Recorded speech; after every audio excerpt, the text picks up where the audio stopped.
Welcome everyone to the Phoenix Report. I am Jack Connor, and this particular podcast has been something that me and my friends have been really threatening to do for a while.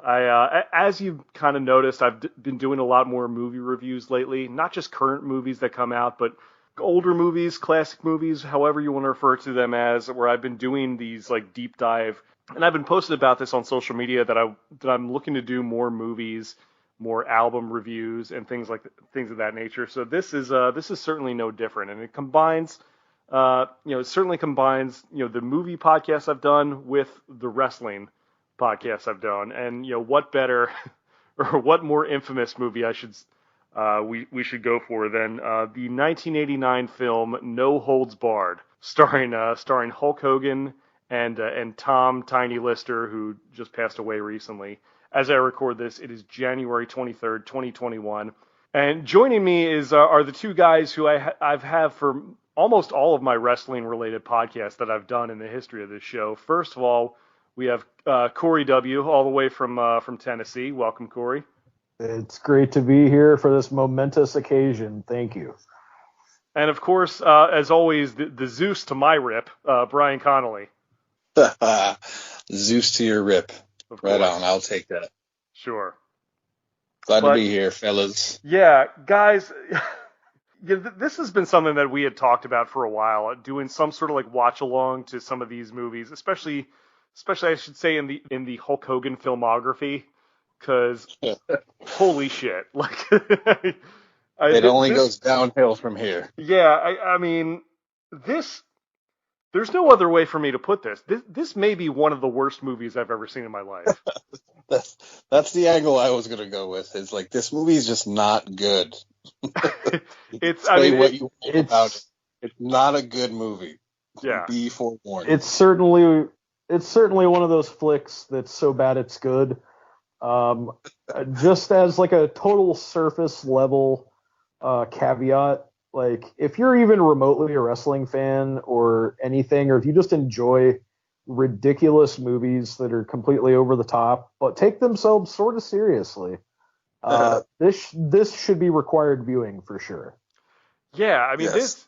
This movie is, it's something else, and we're going to get into it and kind of go through it beat by beat, but I want to get into the history of this project, if we can.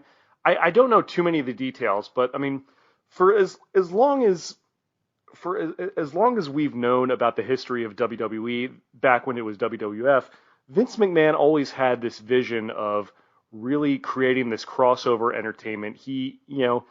And which in and of itself is not a bad goal to have in terms of wanting to diversify and to branch out. The problem with it is that Vince himself, while being arguably the greatest promoter ever in the history of wrestling. I mean, certainly when it comes to promoting and marketing, nobody does it better. And in terms of cleaning things up and making things look and sound very polished and branding, creatively, not so much. This movie certainly shows that. I think when we look at the current WWE product. And for years, people have said, "Oh, Vince has lost his touch. Vince is, he's lost his mind. He's done this and that." I think they can look at this as proof that Vince was never a particular creative genius. I'm just going to go out and say it. That's my hot take. Nah, man. I mean, he really has the Midas touch when it comes to the World Bodybuilding Federation. There's a lot of mistakes on this man's resume. It's not all just, success after success, which is how you become a success. I get it. But he really seemed to have inherited all the success from his father and everything else he's tried himself. Like this, I guess there's been some good movies, but this was the first into their foray into, Hollywood blockbusters. And my God, I'm not going to typecast Hulk Hogan too much and have him portray a professional wrestler.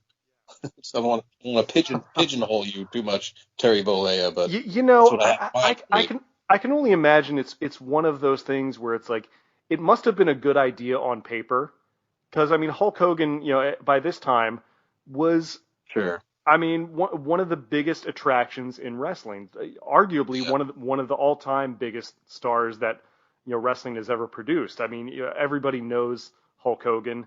Yeah, I mean, there's no denying the guy's star power. Weirdly enough, it's one of those things where it's like it should have worked. I can see why like a studio would go for this. Like, yeah, this guy's he's a big, charismatic performer. Everybody knows this guy. Like, it makes sense to at least try to put him, and I feel like in a parallel universe, he could have been like a big like action star. The problem there are zero redeeming qualities of this movie. Where like usually a movie has like bad dialogue, bad writing, bad acting. Mm-hmm. At least like the soundtrack is good. I can think of like Last Action Hero or Singles. Mm-hmm. Or several other movies that had just a good. This has nothing to offer anyone unless you're a wrestling fan and you like Hulk Hogan. But even as a kid, I didn't like this movie. I wasn't the biggest Hulk Hogan fan, but it's like it hasn't aged well. No, I actually didn't see the movie until I was already an adult, really, because for years, I guess it must have had a VHS release, but like it wasn't until like 2012, I think, when it came out on DVD, and that's when I first got it because I had heard about this movie and it's just how hilariously bad it was, and I'm like, I've got to see this. Yeah, like I never saw it in theaters growing up, and I don't even remember the first time I saw it. I must have rented it from Blockbuster or something on VHS, but they didn't show it on TV a lot by any means. As a little kid, I remember seeing like advertisements for it in like video stores, right, in back when video rental places, like $99.99 at Suncoast Movie, right, or places like that, Yeah, but I'd never seen it until I was already an adult. This movie, I mean, I suppose the the redeeming quality of it is just watching it ironically and just laughing at how like ridiculous and over the top it is. Is it meant to be a comedy? I don't think it is. No, I don't think it was at all. I think they were really trying hard, and that's what makes it even funnier and more ridiculous. Vince is like, why are these people not popping for this? Yeah. He can't understand why it didn't win like Oscars and shit. Yeah, well, I mean, it was let's see, it was directed by a guy named Thomas J. Wright. And he later went on to like direct a lot of like television, a lot of TV episodes over the years. So it's like, I mean, it's a guy who's he's continued to work in the industry. Luckily, he wasn't blacklisted from Hollywood after this. But the writing credits go to a guy named Dennis Hacken. Ugh. Now I don't know anything about Dennis Hacken. I'm assuming he probably didn't work in the business after this. Putting the hack and hacking. Here's the thing, guys. Whoever the hack Dennis Hacken was, he was probably just a guy who came in to kind of tie the story up, because, of course, as you know, I know far too much about pro wrestling. So yeah, well, I was gonna throw to you, Corey, about some of the history about this. I mean, we're kind of generally going over the history of the production of it. What I guess are you able to kind of take us through the history of how this came about and sort of what was the process going into this? Well, essentially, I can just tell you that the conceptualization of this movie occurred with Vince McMahon and Hulk Hogan renting a hotel room on Reddington Shores. I'm not even lying. Reddington Shores, Florida. Mm-hmm. And just sitting in a hotel room for like a weekend and writing this absolute piece of crap movie. Yeah, I mean, it's funny how they're not credited as the writers for this, but like, yeah, the whole script just screams Vince McMahon, and to a lesser degree Hulk, but like, it's definitely like a lot of Vince notes in there. Yeah, definitely. So I'm thinking that whoever Dennis Hacken is, he was probably a person to just kind of come in and give whatever nonsense Vince and Hulk wrote down on napkins covered in cocaine residue. Oh my God, I can only imagine the amount of blow that these guys did writing this script. I would imagine it was probably endless. Vince probably got a handwritten thank you note from Pablo Escobar after this. I swear, any of the movie they recouped back definitely went towards the bag of gimmicks, A to Z. Is it any coincidence that the guy who always wears yellow and red, Hulk Hogan, wears solid white as Rip in this movie? I think not. Oh. the stash certainly hides a bit, but sorry, Corey, go ahead. I think you had some other insights. I didn't even know they did it in Reddington Shores, but that's interesting. No, I didn't have any other insights. That's all I had for you, bud. Gotcha. That's quite enough. That's a deep enough dive. That's fine. Turd. I think, and I went through and listened to the Something to Wrestle With podcast that Bruce Pritchard did with Conrad Thompson, kind of talking about this. Basically, from what I understood, the idea was to, they really had big plans for Zeus, for Tiny Lister going into this. I guess the idea was they wanted to sort of reverse engineer, a wrestling star from this movie. And of course, which they eventually did. When this came out, they also aired this as a pay-per-view as No Holds Barred, the match, the movie. And Zeus did wrestle for a little bit. Oh, he made several appearances on Saturday Night's Main Event, SummerSlam, and then Survivor Series. And luckily that's it, because I didn't really want to see him as like a Virgil type character wearing the No, I had heard that Tiny. No. I heard that Tiny did later make an appearance in WCW under the name Z Gangsta. So same with there's another dude in this movie, big dude. He was the Final Solution in WCW, which is not a very well known storyline in WCW, but of course Hogan brings in Zeus and him in WCW at some point after their No Holds Barred appearance, 6 years prior. I mean, I just think I feel like that's such a funny way to go about building a wrestling star when you already have people to choose from on your roster. Like, you already had guys like the Ultimate Warrior who you could have. And '89 it was stacked beyond belief, man. Andre the Giant, Rick Rude, Mr. Perfect. Yeah. Or, I mean, I understand if you wanted to bring something new, but even I mentioned Warrior, for example, he was still relatively new. Right. So on fire. The Undertaker hadn't debuted yet, but this was right before all that. That whole summer was, and it is what it is. It's like you got 2 or 3 matches out of the guy, and that's about all it warranted. And then the match that the movie was associated with, of course, had Beefcake involved. They had to have Hogan team with Beefcake for some inexplicable reason. Well, why not? Yeah. Well, that was also, keep in mind, that was also a SummerSlam rematch in some ways. They had the tag match at SummerSlam, and so the No Holds Barred, the match, the movie, was a cage match that they had taped in late '89. Specifically, it was at a house show. But they taped it specifically to include on this pay-per-view. And it seems like that they actually included it later on a VHS. I want to say it was one of the Hulkamania Coliseum video VHSs. They threw that on there as an exclusive. But that match for me... on the Blu-ray as well that came out of No Holds Barred recently.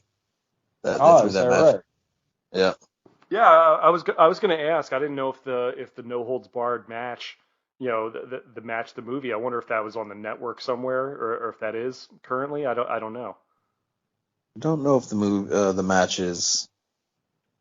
It might be in like a somewhere second section. Gotcha. Yeah, it's by no means something you need to seek out. It's a 12-minute forgettable match. Right. But strangely enough, this is of course the WWE network for those listening who aren't sure what that means. Sorry, go ahead, Corey. I was saying, strangely enough, I actually have a original VHS recording of the pay-per-view of No Holds Barred, the match, the movie. So it starts TV. Right off the TV. It starts with the pay-per-view countdown, the previews, and all that.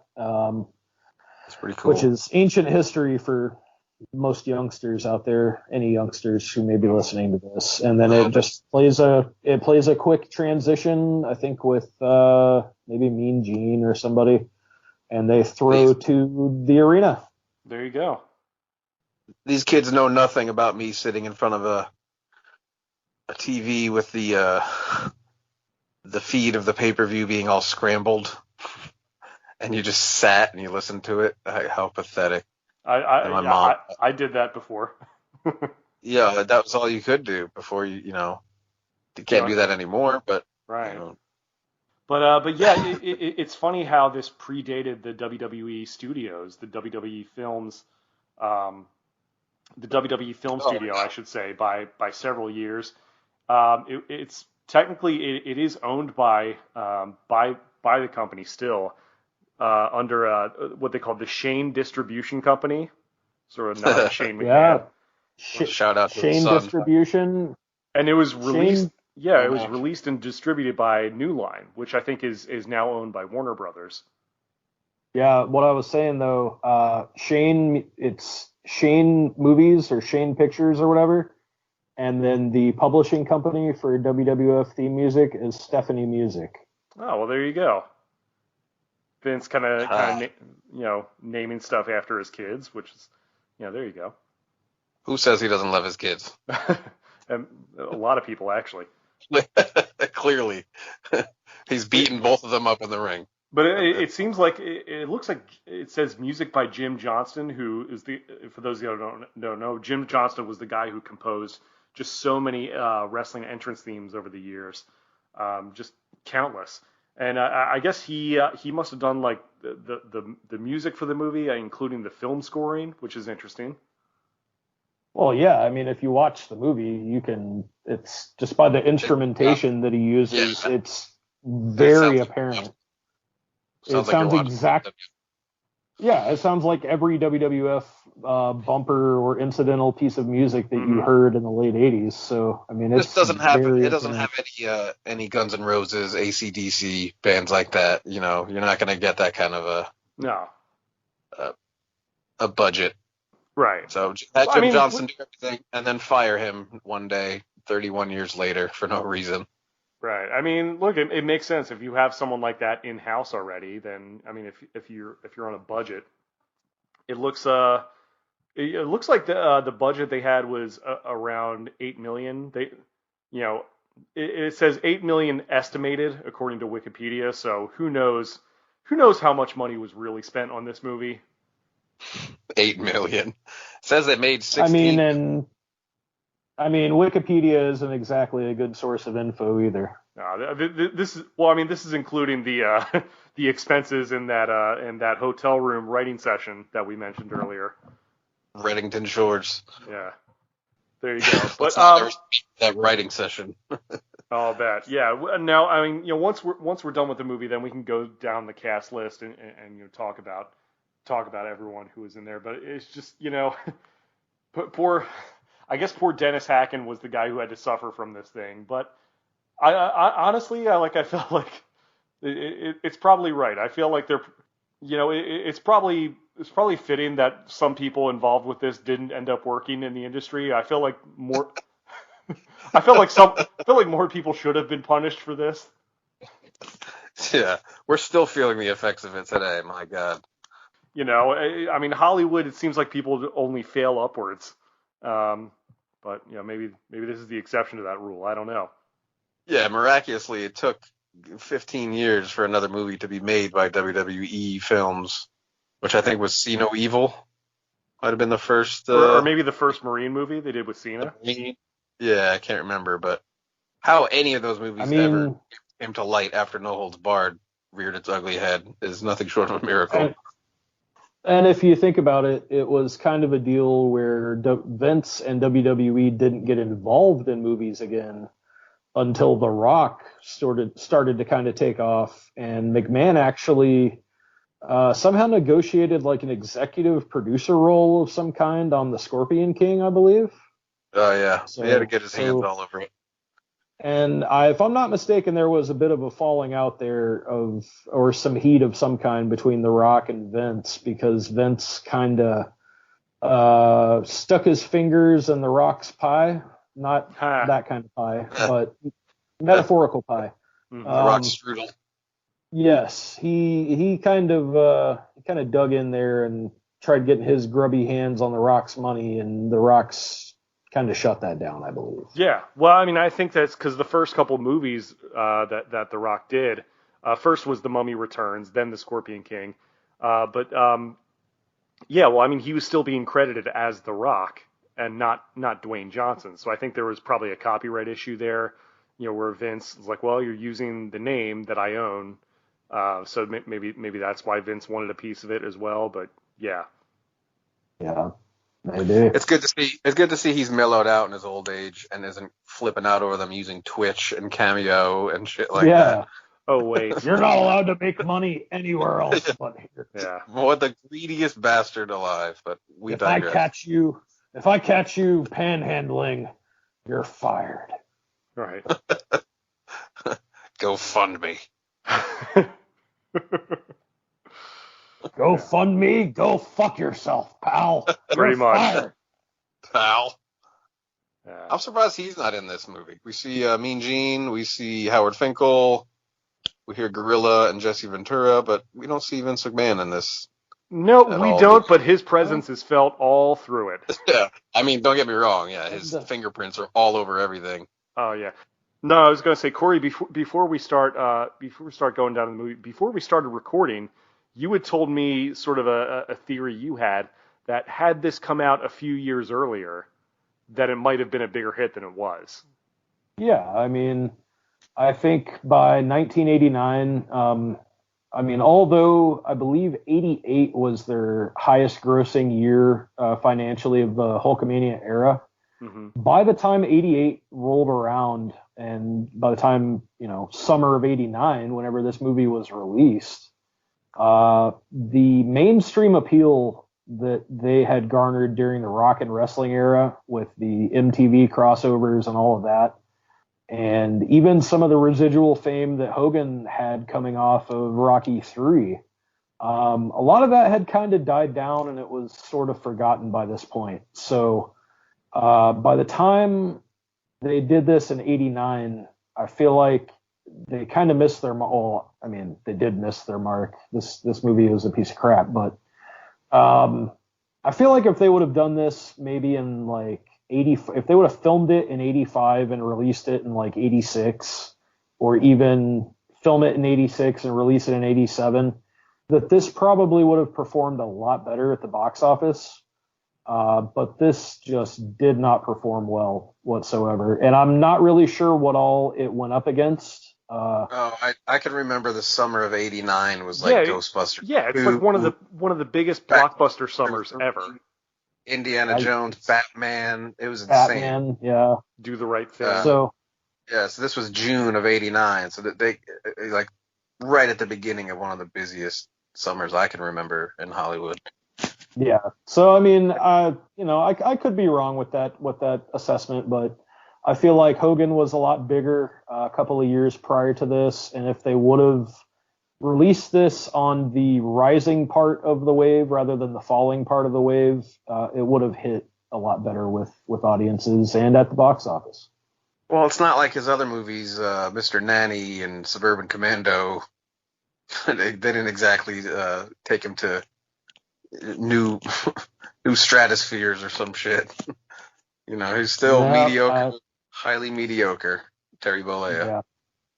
Yeah, I mean, it's crazy to think. You would think a guy like Hogan, who was such an energetic, charismatic performer, you would think that that would have had a better chance at like translating into a film career. It's hard. There are only so many parts a guy like that can play because he has such a distinct look and voice and mannerisms that it's like, I think all he really knows how to be is Hulk Hogan.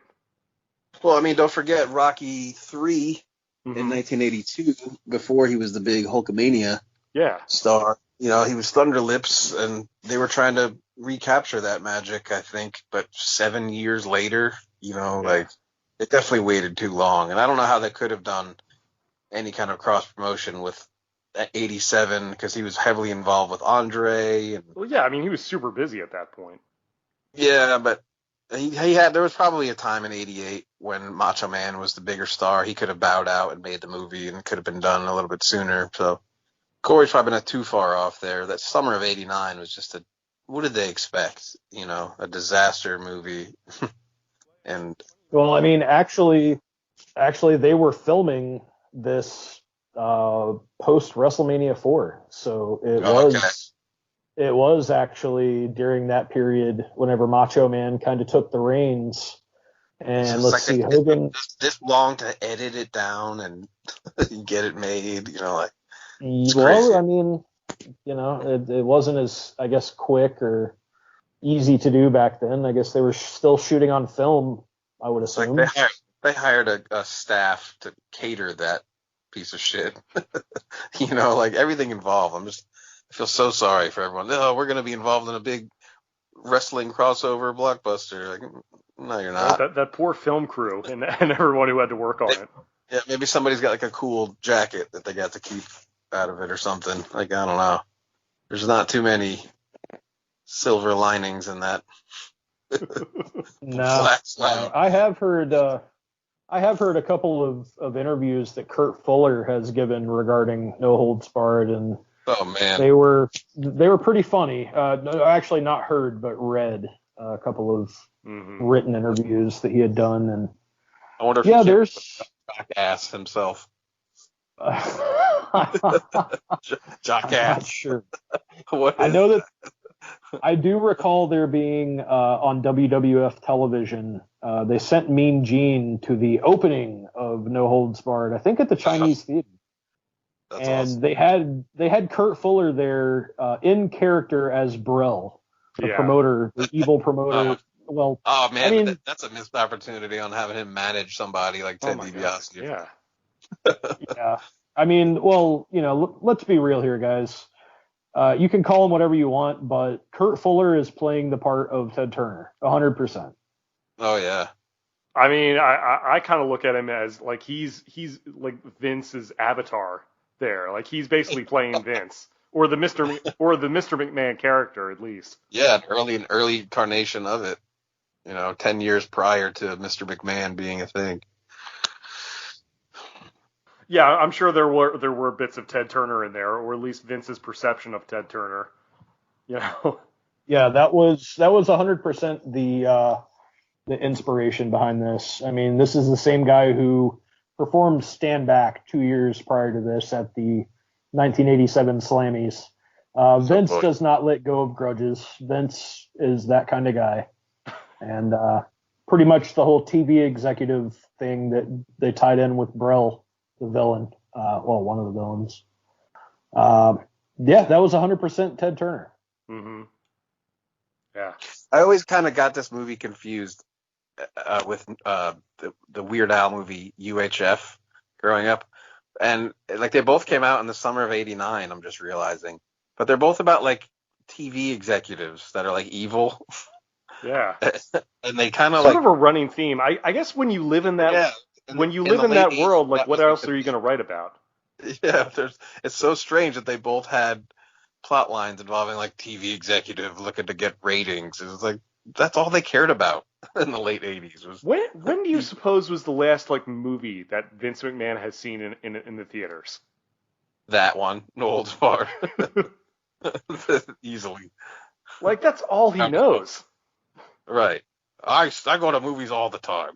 Yeah. I enjoyed cinematic adventures such as No Holds Barred. And that's been it. And what else has been made since then?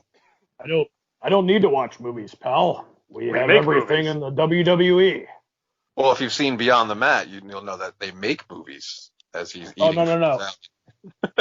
and then he takes the biggest fucking gulp out of that bottle of water, and you can hear like every bit of the gulp. We make movies. I rewound it several times. Like something so fascinating about that. Sorry. Yeah, we're way off. Yeah, this is proof that Vince has always been just batshit crazy, putting it politely. Oh yeah, man, since day one. So yeah, This movie is very much a manifestation of Vince McMahon's delusions of grandeur. Oh my God, yeah, it is. Nailed it on that one. Yeah. So with that said, I think we're going to get into the movie. Once we're done like going through the plot, then we'll go through the cast and kind of, just sort of take stock of where, what everyone did before and after this thing. But shame them all. So yeah, if you want to follow along at home, if you have either the DVD or if you're streaming this, I believe it's still on Hulu and probably on Tubi TV, which is a free streaming app as well. So if you want to follow along that way, you can. However you're watching this, we're just going to get it started now. This isn't a strict watch along, by the way, so it might not sync up completely with as a commentary track, but I just wanted to let everyone listening at home let you know what we were going to do. So we're going to get it started right about now. So we open up with we overhear the commentary. It's Mean Gene Okerlund and Jesse Ventura as themselves, with Howard Finkel announcing Rip to the ring, which is Hulk Hogan's character.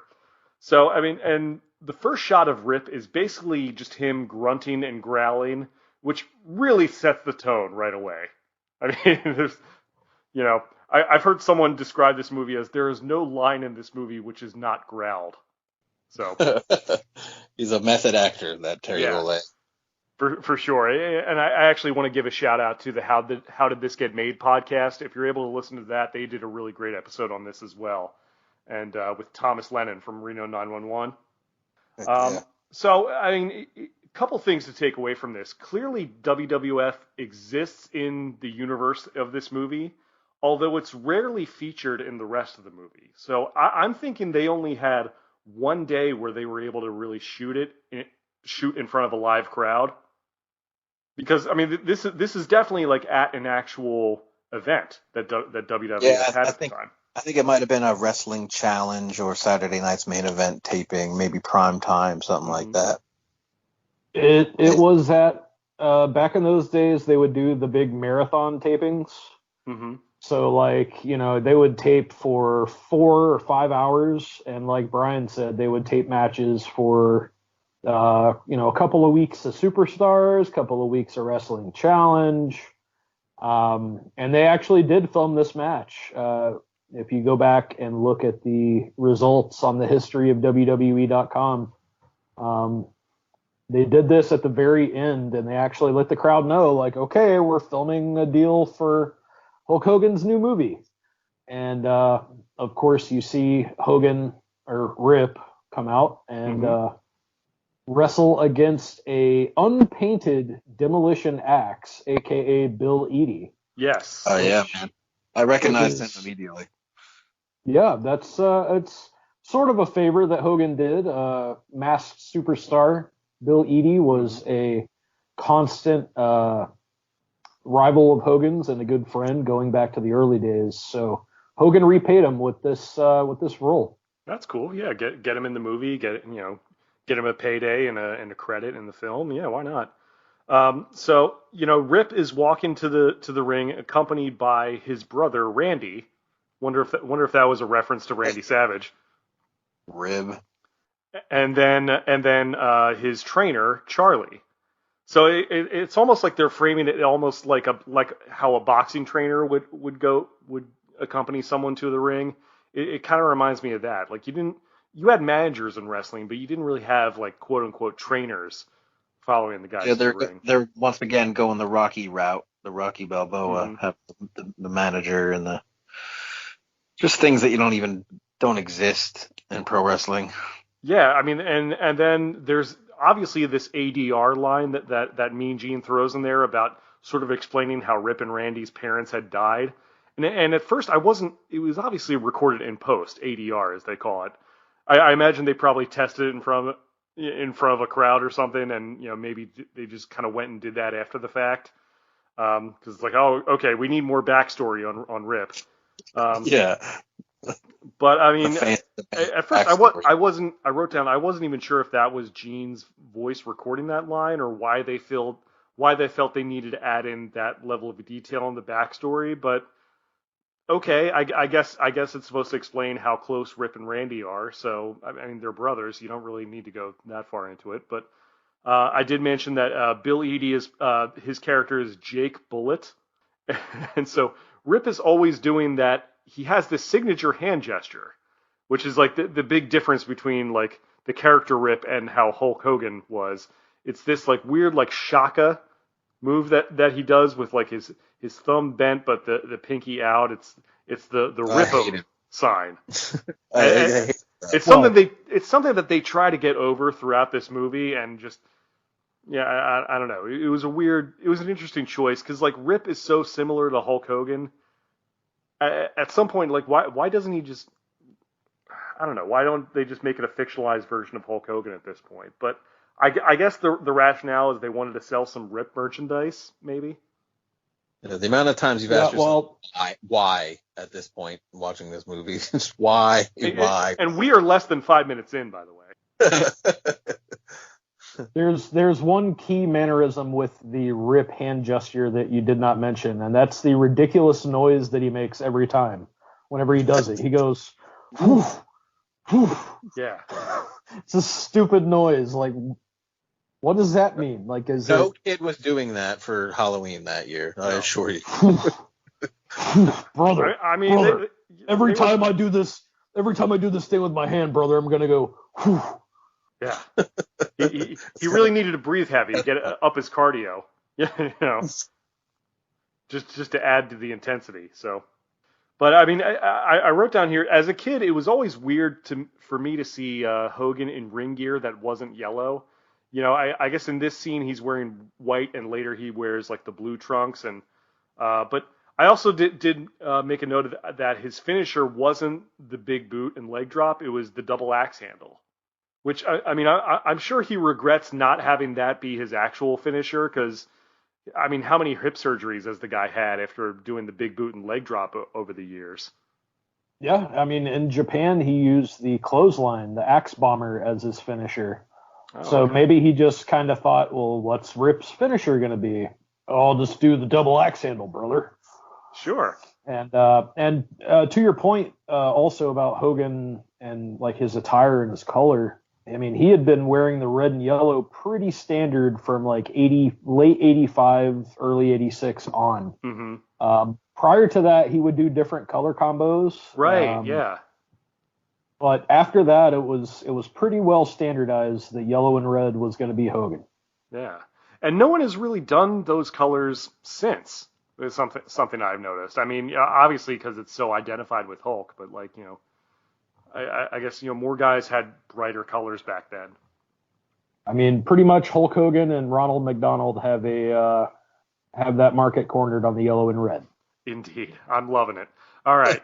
So as the match goes on, we see that we're introduced to Mr. Burrell and his company and all his underlings, all his minions.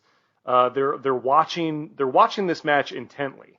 So apparently they are the WWE's competition, although they're always referred to as a competing network rather than an actual wrestling company.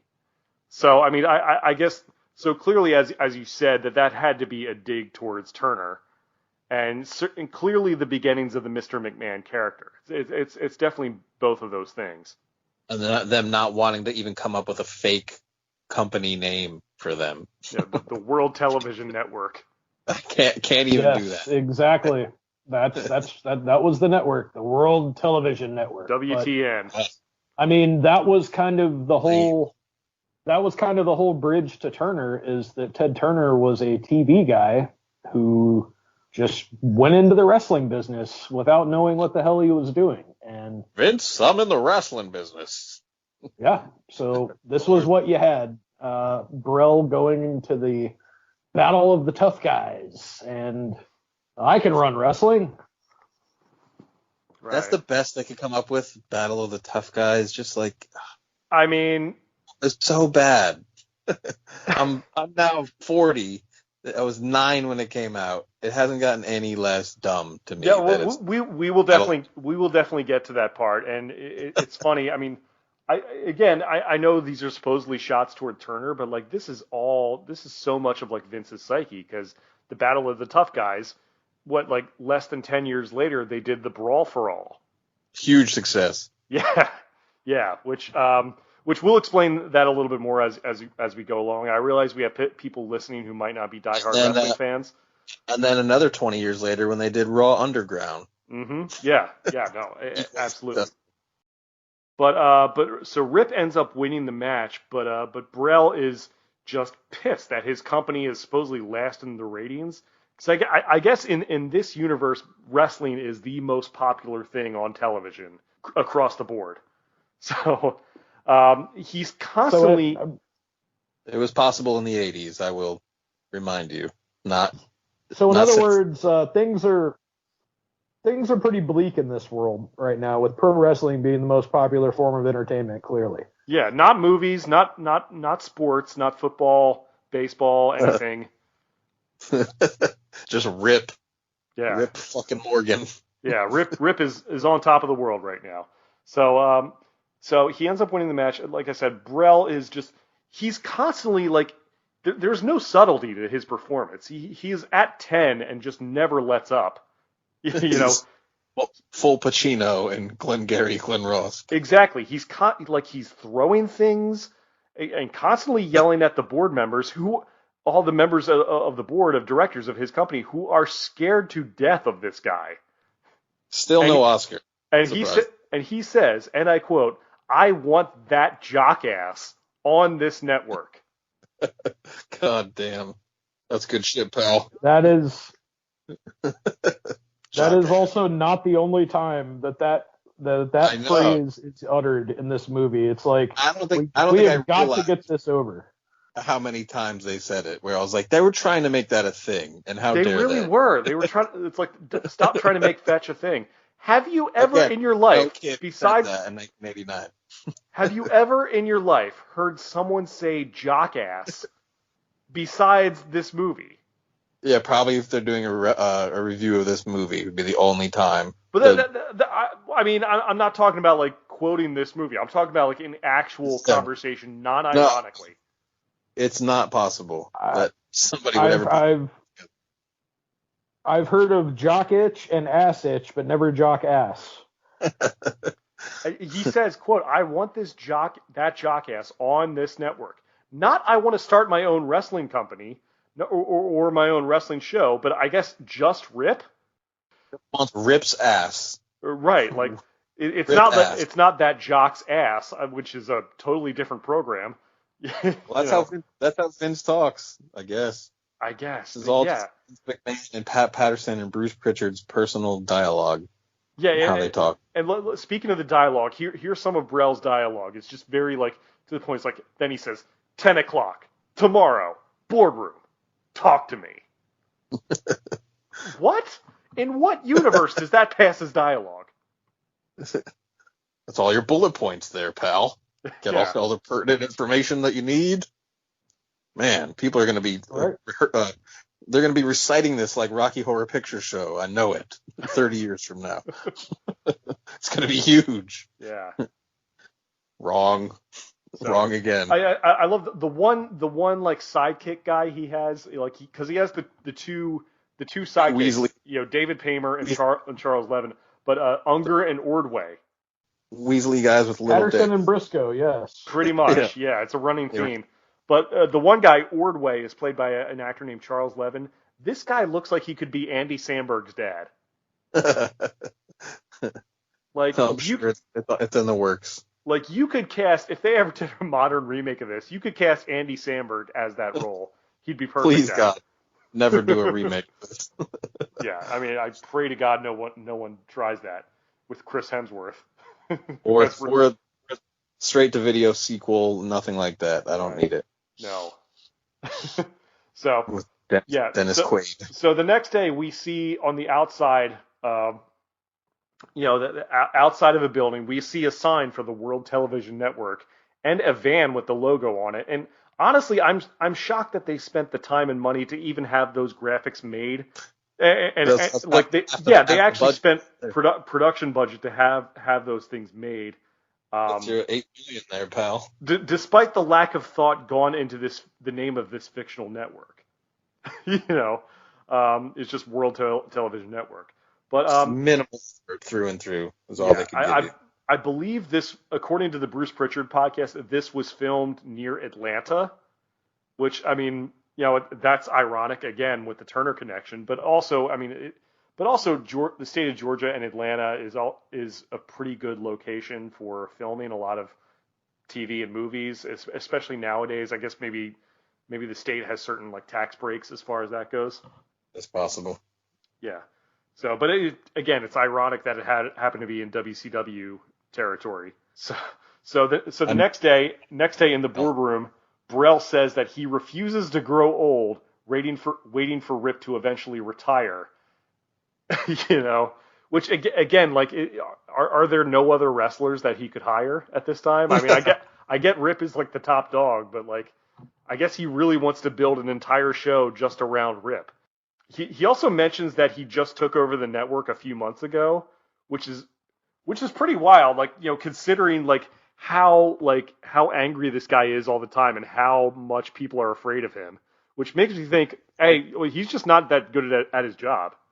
He's like Eric Bischoff in a sense, or Vince Russo, maybe more likely. I mean, the fact that he took over the network a few months ago, I'm not sure if this makes his behavior more or less crazy. Like, maybe the job is just so stressful to him, he just went off the deep end. So I wrote, he calls Rip a jockass once again and blames Rip for tanking in ratings. So he goes around and tries to get ideas. He bullies this one woman on the board, Miss Tidings, to hear her ideas. And when she pitches an idea, so he's like, what do you have, Tidings? And when she pitches an idea for like a high concept sitcom, he shuts her down immediately and says, quote, "Take a leak." All this pee-pee and poo-poo humor in this movie. What the actual fuck is that?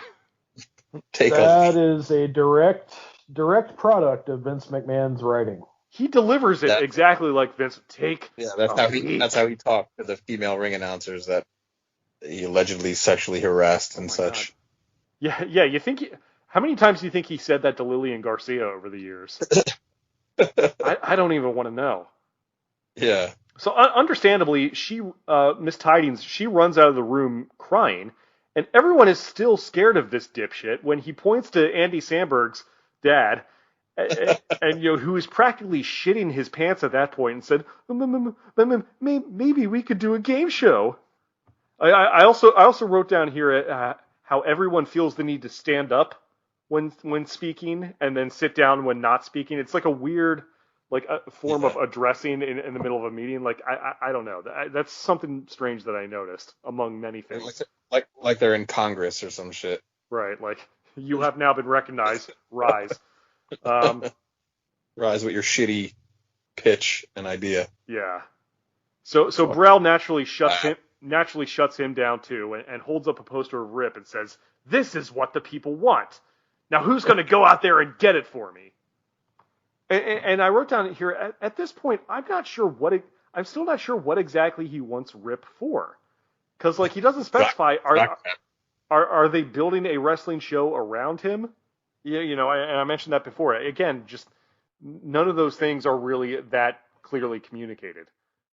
Right. Everything in the 80s was just some terror plot of some sort.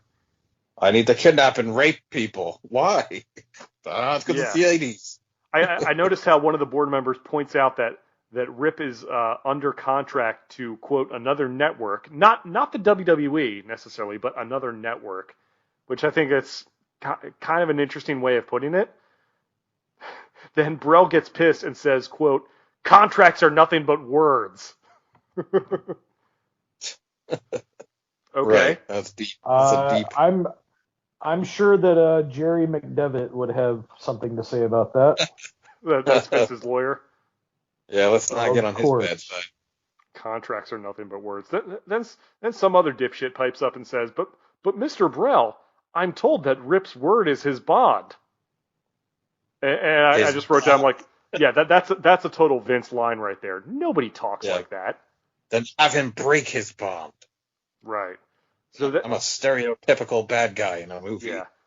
Yeah, then Brell breaks the glass of the table and just loses it even more, saying that even Rip has his price and that what this network wants, this network gets. That's where they need Ted DiBiase and Sable. Yeah, I mean, yeah, I just wrote down in my notes, I'm like, this is fucking unreal. This whole scene is, and we're barely even 10 minutes into this movie. That's why I couldn't take notes, because they all just would have said that over and over again. It's like, what the fuck is this? Is ass. If you were to actually address every bit of ridiculous shit that you see in this movie, this podcast would probably be about 6 hours long. That's why we're here. I mean, I'm going to try and keep it brief as much as I can, but that's what we're doing here, man. We're really breaking this thing down. So the next, these are the standouts. Exactly. So the next morning, I guess what I assume is the next morning, Rip arrives in a limo to Brell's office wearing what I can only describe as a black and red spandex leisure suit, looking like something out of Queen's Radio Gaga video. Then Brell immediately starts like kissing his ass and just try to like just sucking up to him. It's like, oh, Rip, oh, we're so glad to have you here, which is like the only time we see him really like being nice to anyone in the movie. But he has this weird like a side note of like bragging about how expensive his chairs are and that they belong to Louis XIV. I guess trying to make small talk. So what the fuck? Yeah. Interesting note. I guess they're trying to imply that this guy has a lot of money. Before he cuts to the chase, he says that he wants Rip to come to his network, and he says, "I am willing to pay whatever it takes."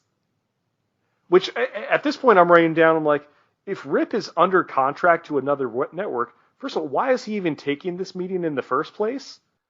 But regardless, I mean, Rip is there, and he politely declines, and is very nice about it. But then, again, 0 to 60. Once again, Brell loses his goddamn mind, just offering a blank check, and it says, "What, is my money not good enough for you?" And so, and once Rip decides to leave, he pushes Rip, like gets in his face, and calls Rip a jockass for the third time. It's gonna catch on, one of these times. Huge stare down here before Rip reaches for the check. Much to Brell's smug delight, he feels like, oh, okay, I finally convinced him. Only for Rip to shove it in Brell's mouth, and then to walk out before giving the Rip'em the shaka, for some reason, like just as a final note, like, all right, and before walking out, like it's Both jockass and shaka, two things people could give two shits about. Exactly. So he really wanted to get that into the camera before putting an exclamation point on the scene. Foam shaka hand. Yeah. So back in the limo, clearly, back in the limo, as Rip is riding the limo back to wherever it was he got it from. The limo driver has definitely got orders to really have Rip eliminated, to take him out. And once Rip notices something is wrong, because of course something would be wrong, he punches and kicks the sides of the limo, which causes the limo to literally, like, the vehicle swerves while driving. So I guess this is implying that Rip has superhuman strength. Like, are we crossing into superhero territory here? Like, what is going on? We've gone from Hulk to Incredible Hulk. Yes, and we definitely will get an Incredible Hulk shot later on, but the limo is just very badly dented and crashing into several cars and objects because of Rip's freakish strength before arriving into this abandoned warehouse where you see some of these like low rent, like overweight mafia guys who are apparently waiting on him with like some lead pipes and baseball bats, just some generic looking mafia guys. Which, these guys were there at the warehouse. I guess Brell had these guys waiting around on standby just in case stuff went south. He's really planned on like putting out this hit on Rip, which is crazy. So the limo stops and gets surrounded, and Rip literally causes the window to like the roof of the car to explode with this massive vertical leap he does, looking like Lou Ferrigno in The Incredible Hulk. And then we have yeah. Like I was expecting like the $6 million man. Yeah, that's the only thing missing was that sound from this. I wish they added that sound effect in there. But well, it could be done. then of course the Jim Johnston pop rock music, the upbeat music kicks in as Rip just beats the shit out of like the dollar store Sopranos we have here. And this one guy who looks like a great value Charles Bronson looking dude. I thought that was Charles Bronson for a second too. Yeah. Great value though. Yeah, so he's the Wish.com Charles Bronson. Yeah, exactly. As all this is going on, the limo driver just is looking on just in horror. Never takes off his shades, but like he's terrified. This guy kind of looks like David Johansen from the New York Dolls or Buster and Poindexter. Hot. That's what that guy kind of looks like.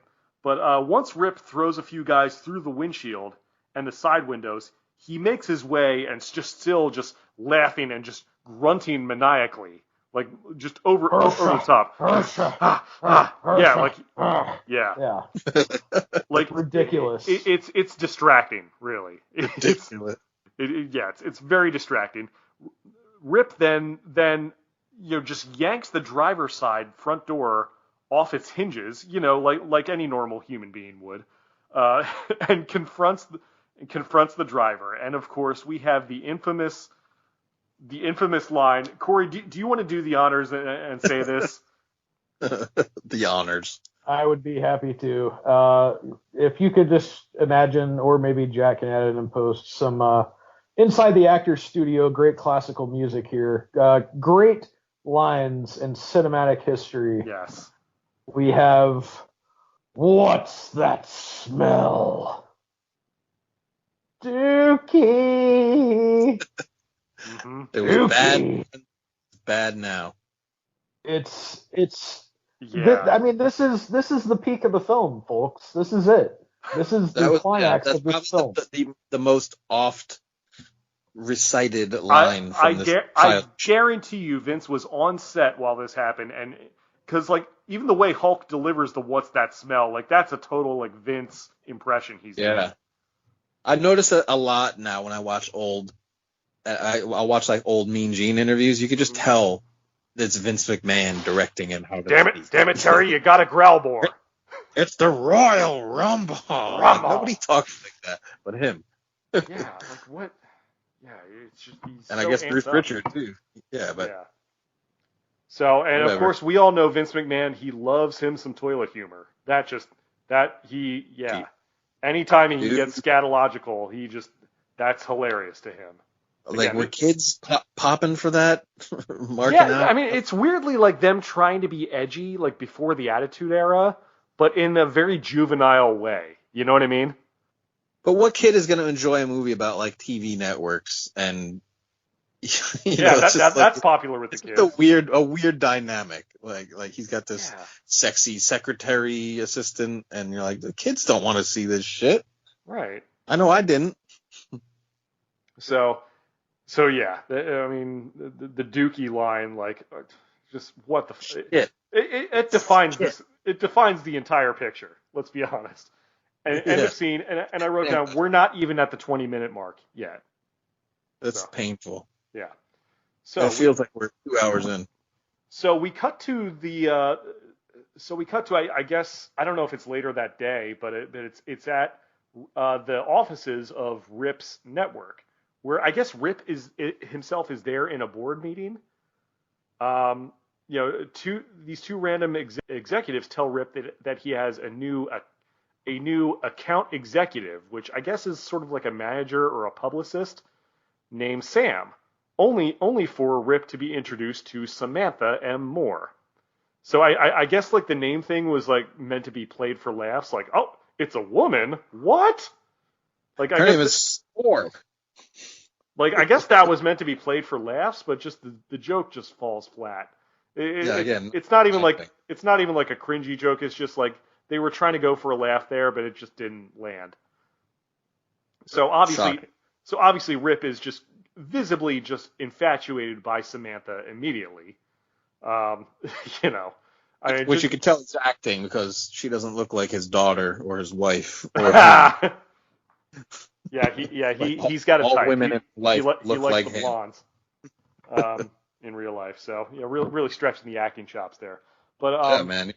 Yeah, it's played by Joan Severance, who I think she was like a Playboy playmate at the time. I think she had done some other acting projects, but she was pretty sweet for 1989. Yeah, no, she's beautiful, obviously, but but like it's not even subtle. He's just like, whoa, look at this woman, like just practically in the same drooling. way Vince McMahon is when a woman's in the room. Yeah, like just well, who is this? Tammy Lynn Sit? It's like the commentary when Miss Elizabeth made her debut. So yeah, exactly. So and again, weird.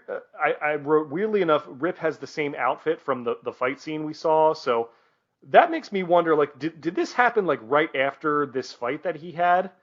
Like, did he not go to the cops at all? Be like, hey, these guys tried to murder me. I'm not showering. He did not even shower after handling a man who had shit himself. And also, why is Rip at a network board meeting? Like, isn't he under contract? Or does he hold like some sort of an executive position in the network? Like, You're the only person to ask this question in 32 years. Yeah, I guarantee you I've put more thought into this than any of the writers did. That's gonna be an ongoing thing, but it's just the whole scene is just very strange. So Samantha begins her presentation / sales pitch, just sort of like some branding stuff, and just while she's doing this, she is just being eye fucked by Rip to an uncomfortable degree in a professional setting. Like we get it at this point. Like, yeah, he's into her. She's a beautiful woman. Like we got it. But it's just again, no subtlety at all. That's not Vince's way, man. He's got to let you know. As she continues with really a generic presentation, Rip seems distracted. And when Samantha asks Rip what he thinks about some of her proposed branding opportunities, Rip retorts that his main outside interest is his charity work, and says, quote, maybe you can put that in your brief. Which is weird, because Rip says he doesn't want to talk about his character's image. First of all, I'm like, if you're not, like, why are you there in the first place then? Like, if you don't want to talk about business, like, it's a very weird, like, defiant note that he plays there. I don't know. I guess they were trying to play it for laughs, but it didn't really make any sense. So once again, a recurring theme, playing for laughs and missing big. Yeah, completely. So that's the fan story. So Rip says he doesn't want to talk about his character's image, which prompts Samantha to suggest that they continue the conversation over dinner. And she says, sort of in like the same rhythm that Brell does, fine, I'll pick you up. 8:00, dinner, dressy. Yeah, who talks like that? Yeah, and Rip is just dumbfounded. So it's just, like I said earlier, like, if Rip doesn't want to talk about his marketing or career image, why is he at this meeting in the first place?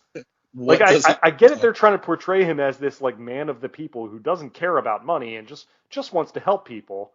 But just playing that character note does, combined with the romantic tension and Hogan's acting, just makes the whole scene just bizarre. And I put acting in quotes, by the way. Yeah, Rip Morgan is a loner, Dottie, a rebel. Yeah.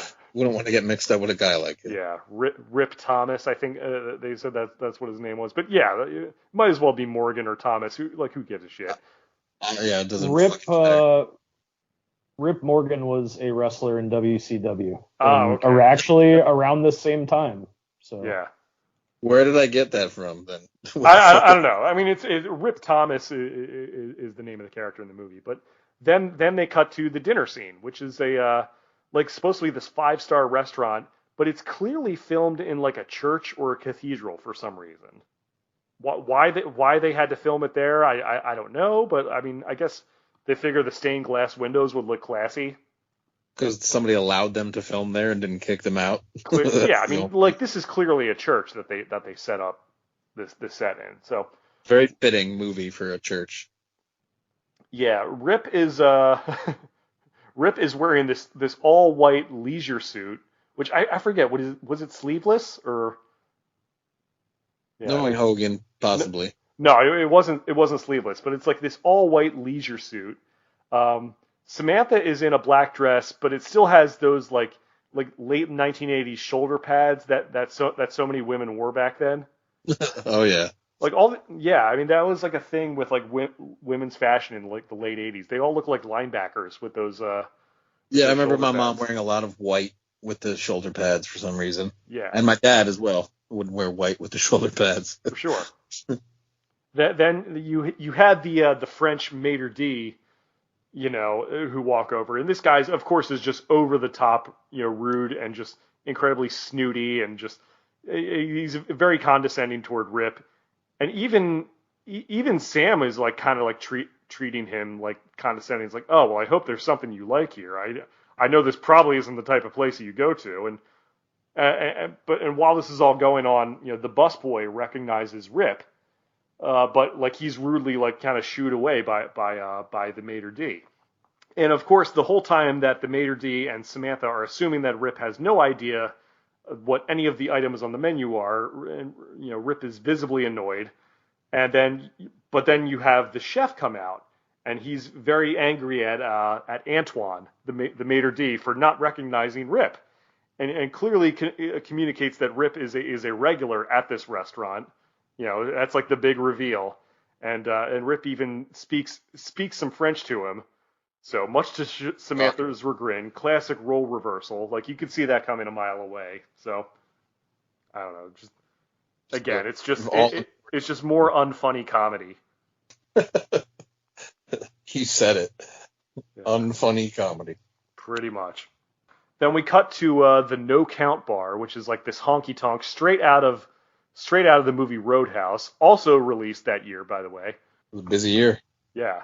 So yeah, again, it looks a lot like supposedly like an exaggerated version of the Roadhouse bar with like this makeshift ring in the middle where guys, you have guys fighting, sort of a generic like tough man thing, and there's a tattoo chair in the middle of this, so in the middle of this place for some reason, like obviously that's not safe. Obviously, so yeah, among Come on, other guys. things. That's not safe. So this is supposed to be just this dangerous dive bar. I mean, this place is a hole, like to a cartoonish degree. So Brell and his two sidekicks, Ordway and Unger, he has this weird line, "America, don't you just love it?" Okay, weird. Is that supposed to be like some sort of political commentary they're throwing in there? I don't know. Yeah. But Let's stay away from the politics. right. Oh, worn out. So then they get approached by this overly skanky barmaid, slash waitress, who asks if they're cops, and when they say no, then she suggests, oh, they must be looking for the gay bar. That's down the street. Yeah, that was a Pat Patterson contribution, I believe. We got to give some mention to, yeah, because clearly if they're not into women like that, then they're gay, and right. That's the man. Yeah, McMahon logic. Well, I'm sure Patterson was okay with it. He knew who signed his checks. He knew what business he was in.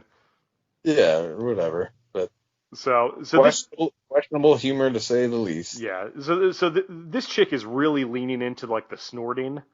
It's an interesting character choice, but like it's a specific thing she wanted to bring to. I've met this woman. This must be in Florida somewhere. Oh yeah.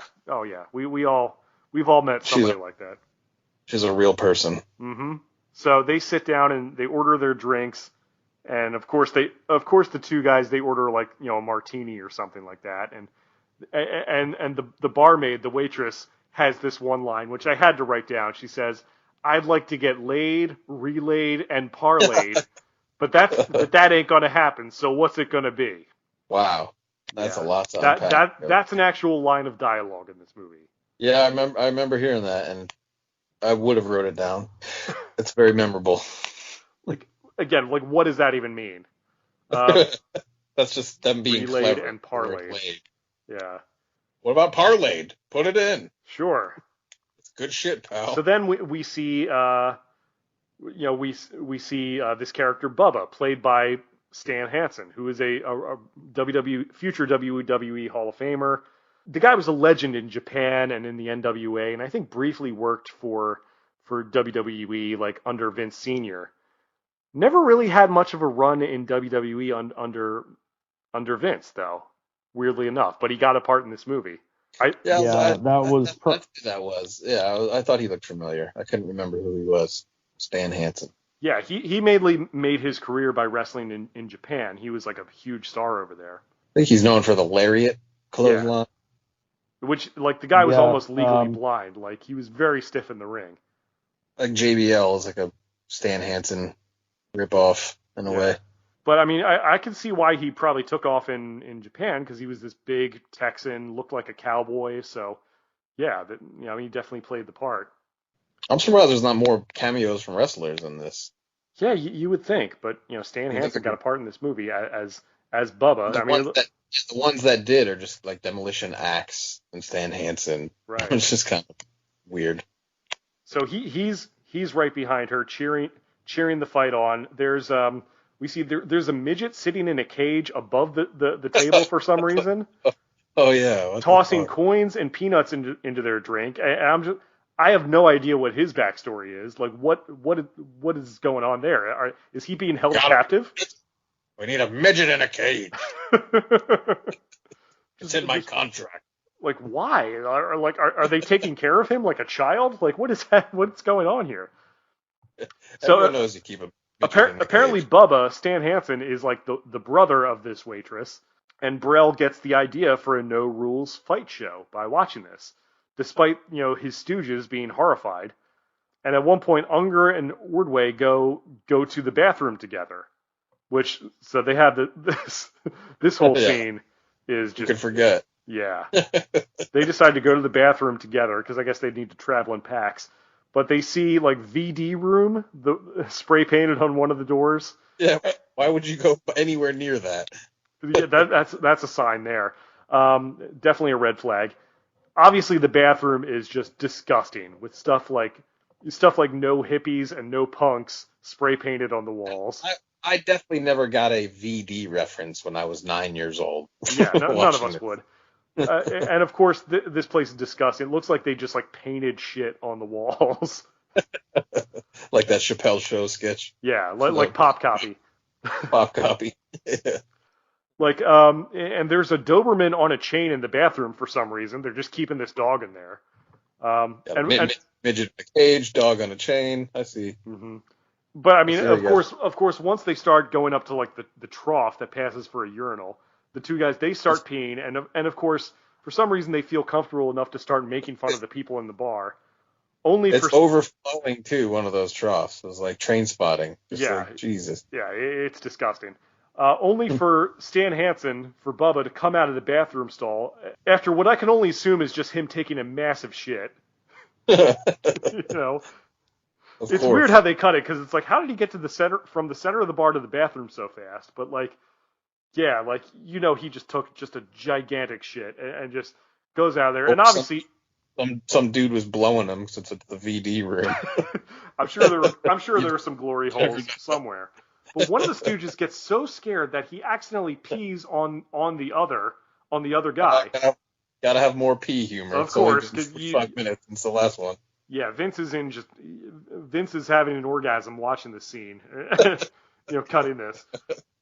And then, so Stan Hansen is pissed because he overhears what he says, and then he delivers a pretty classic line. Corey, do you want to take this, because you do this voice better than either of us does, but you know the line. Oh, gee, I'm so privileged to do this. Please. Thank you so much.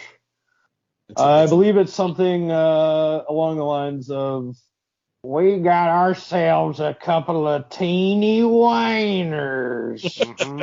There it is. Yeah. He somehow knew what we were talking about. Yes. Yeah, he lowers his head, like, gets like face to crotch, and like looks at both these dudes' dicks for some reason, and then decides that's something you make fun of somebody. He may have actually been close enough to smell their penises. Yeah, it's It's horrifying. Like you're about to see these two men get raped, but then he later decides where does the mocking someone for the size of their penis fit in on the Be a Star campaign exactly? I don't know, but then he decides that they're not even worth it. Worth what? Like what was he planning on doing to them? I don't know. You guys got little dicks. All right, thanks, heterosexual male in a bar that I don't know. The commentary on my dick size. Just classic stuff here. I guess. just fantastic. Awful. So bad. I wouldn't even to have the nerve to not only write this down but have somebody film it. It's like that, man. Somebody's vision came to light here. So I guess anyone can do anything. Yeah. Anything can happen in the World Wrestling Federation. This is Vince's idea of comedy. God bless him. That's just opening windows into the psyche of this man. Bless his heart. Good Lord, yeah. So the next day, Brell announces that World Television Network will debut the Battle of the Tough Guys with a prize of $100,000 tax free. So we see a montage of guys in bars and construction sites and factories, truck stops, etc., listening, raping women. Yeah, and the guys all across the country were led to believe they want in. Whatever. So we cut to day one of filming this new show, which they film it right there in that crappy bar, in the No Count bar. We start meeting all the fighters. They're these large, like, feral men, like rednecks. Feral. Yeah, like they're very animalistic. They have names like Bulldog McPherson, Brock Chisler, and Klondike Kramer. Just classic and old school. Billy McFreeze.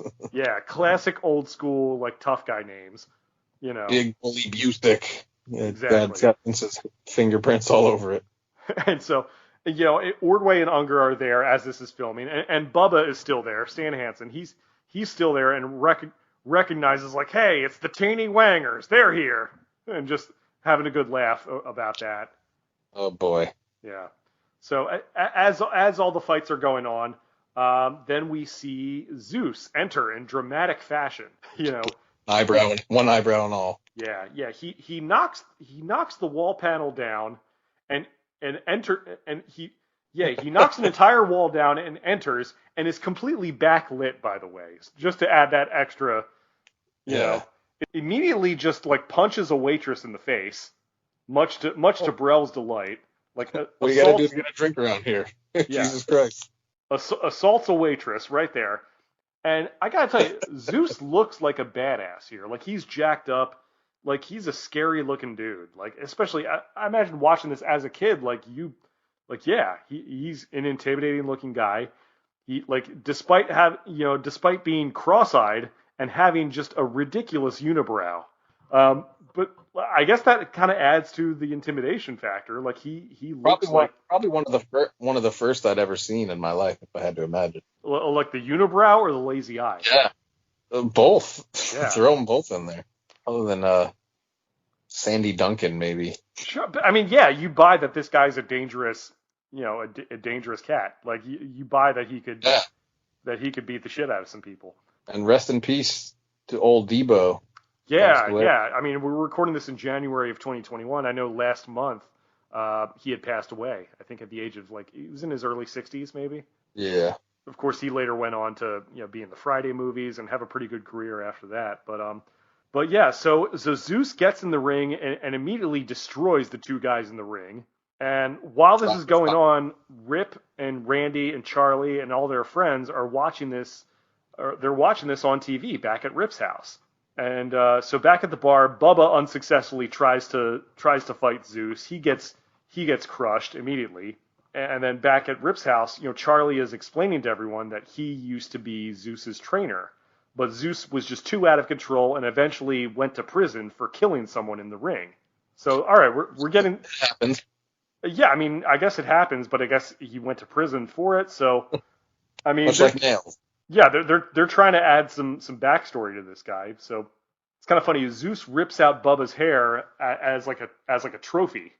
which was like, pretty intense stuff, I guess. They're trying to establish that he's a big badass, like he's the final boss level of this. Much. So yeah, so I guess the next day at a board meeting, Brell announces that the Battle of the Tough Guys was number 1 in their time slot, and just the board is very happy about this. However, they have a ton of complaint letters from concerned viewers and parents, but Brell doesn't care. He says, there's no such thing as bad publicity. This is a hit. We've got something here. Oh boy. So it's like, okay, like, yeah, he got what he wanted. So, but and I mean, there is such a bad thing. There is such a thing as bad publicity, as yes. McMahon will learn later in life. Of course. But like, of course he got what he wanted. He got that number 1 time slot. So you would think like he could stop there, but of course he doesn't. It's never enough. No. So the next episode of Battle of the Tough Guys looks it looks like it's in a steel mill or just a factory that manufactures sparks. We're not sure what is being made here. It's where the Pit Fighter video game was created. Exactly. That's an early 90s reference. Exactly. So Zeus faces his next opponent, Lugwrench Perkins. Fantastic. Yeah. Lugwrench Perkins, I believe, is played by a guy named Jeep Swenson, who I think you mentioned, Brian. He had a brief career in WCW. Very brief. He was actually also in the 1997 Batman and Robin movie as Bane. Yep, that was right before he died, too, I believe. Little piece of trivia there.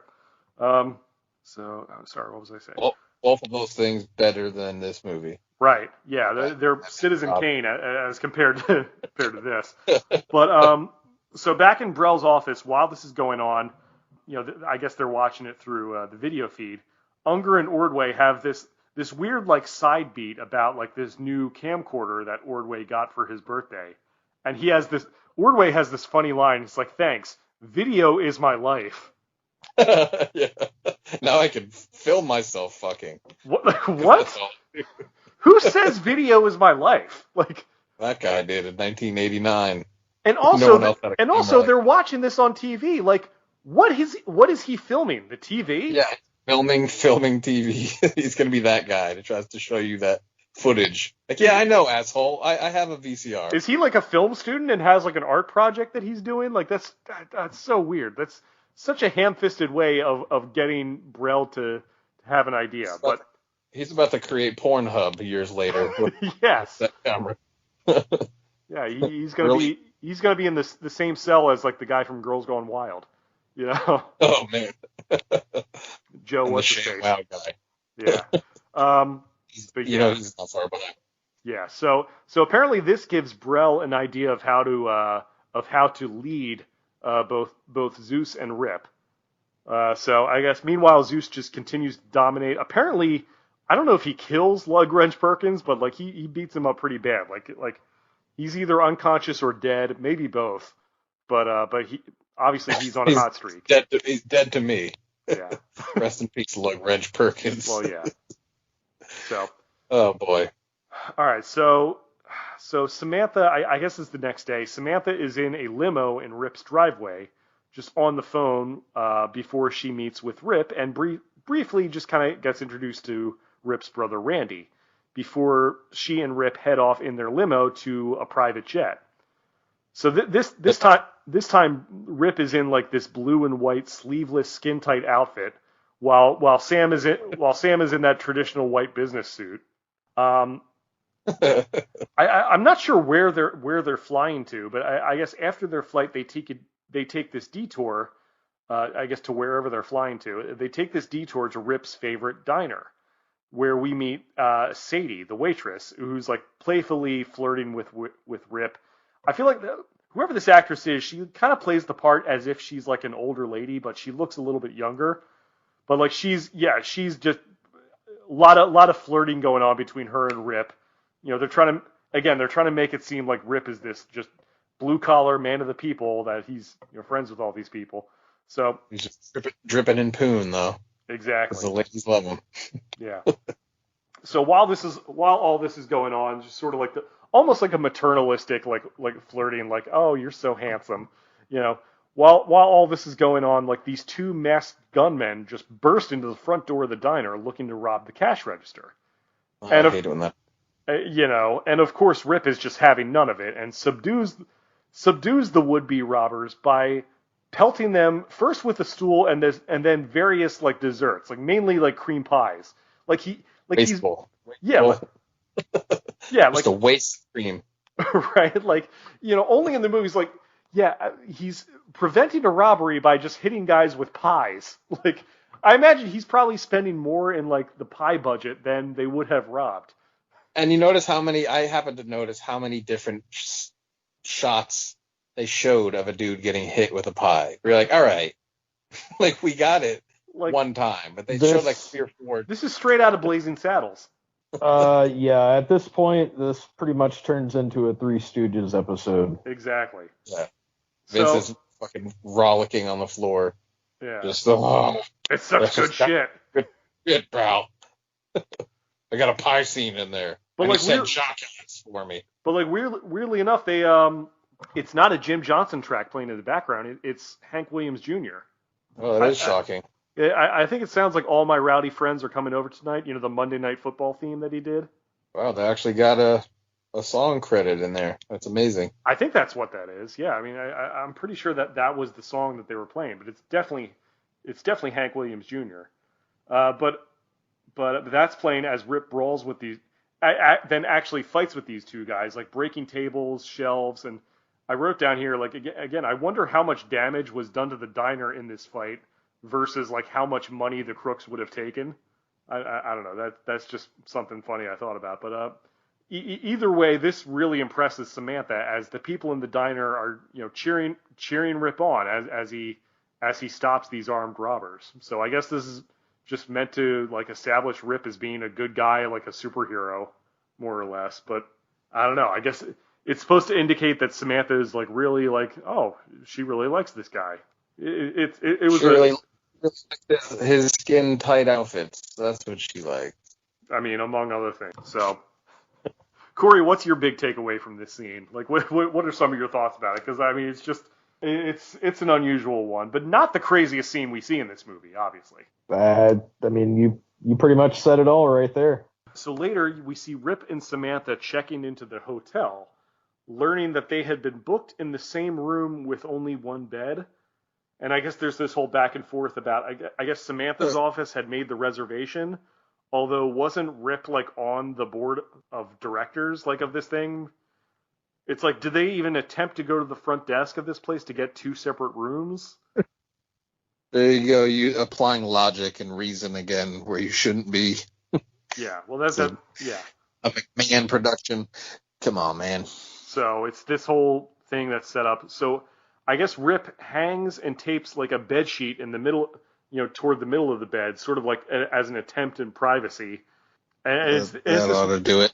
Yeah, and there's this weird beat where like they're listening to each other through the bathroom door, but like I guess they're trying to like build some sexual tension in this where they're like kind of eyeballing each other. And then there's this gag where Rip actually swallows the mouthwash. I don't know why. I mean, I guess for all the 9-year-old children watching like myself, they're like, "What the fuck is going on here?" Yeah, I mean, it's again unfunny comedy. Just sort of it's played for laughs, but it just doesn't like a physical comedy bit, but it just doesn't work. And speaking of playing for laughs, his bed starts shaking. Yeah. In this scene, it's funny when Rip turns off the light in the room actually looks even more brightly lit than before.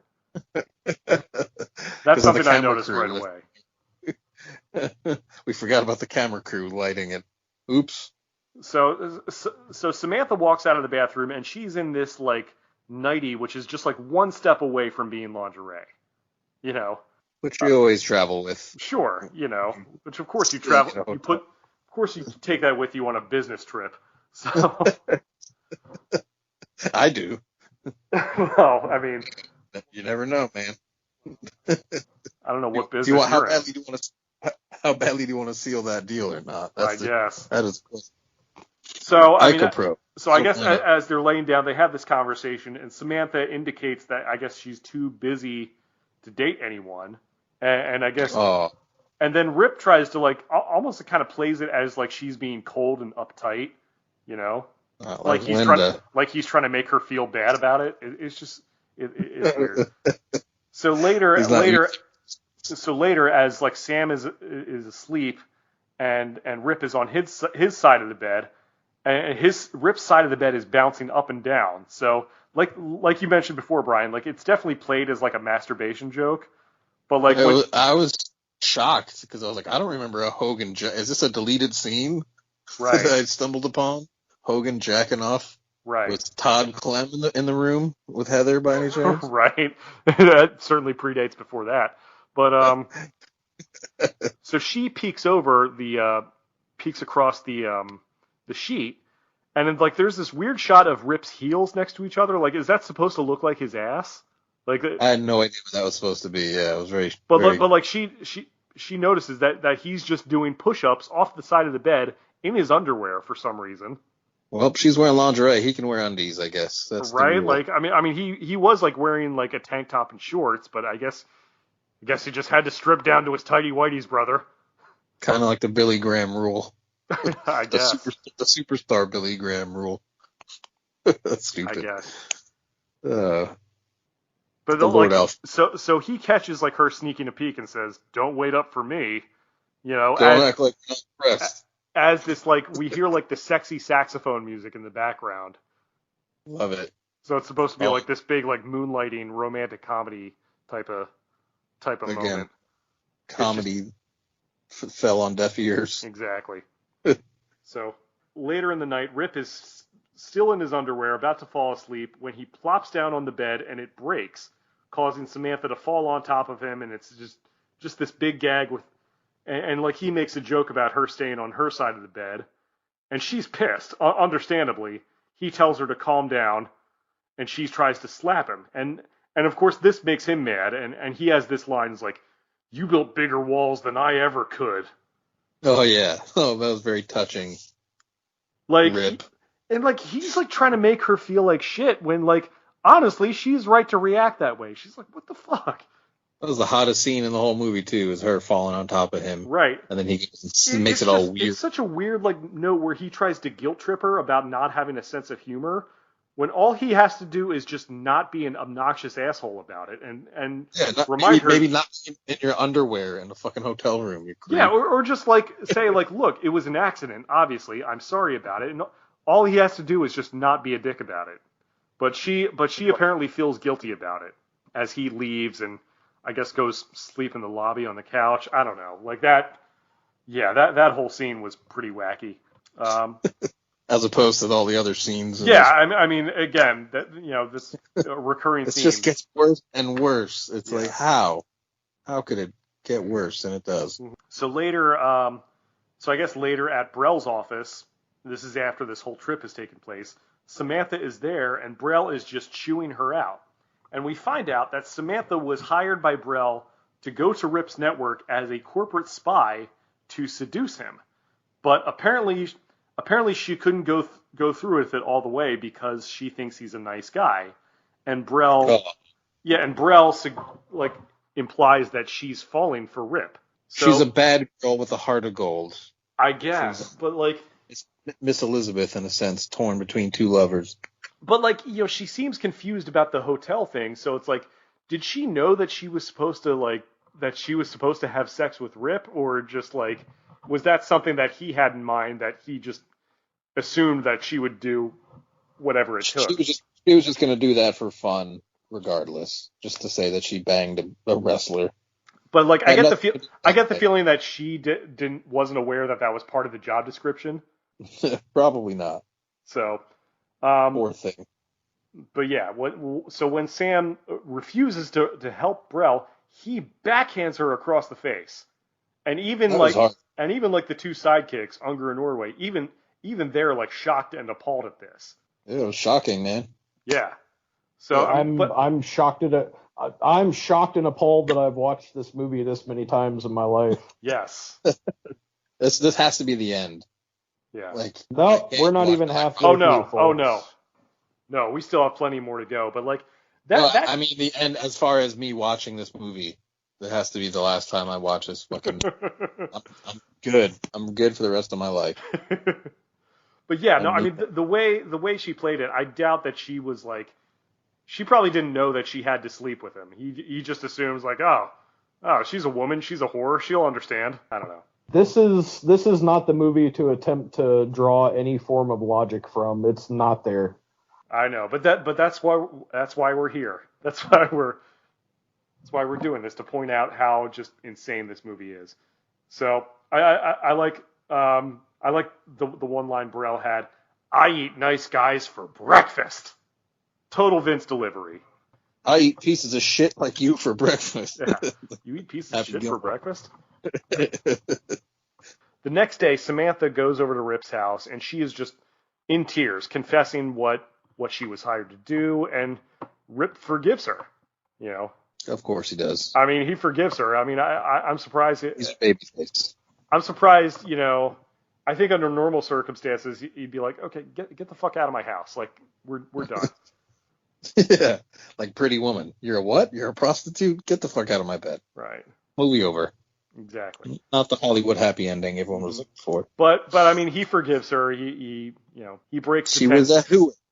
Yeah, he breaks the tension by joking about the bed, and they playfully flirt, and eventually they kiss on the couch before the TV comes on, and that shows an interview with Zeus, and Zeus is publicly challenging Rip to a fight. Oh, God damn it! So all right, Way to cock block Zeus, who's just about to get it on, and okay, so we're moving the plot along a little bit.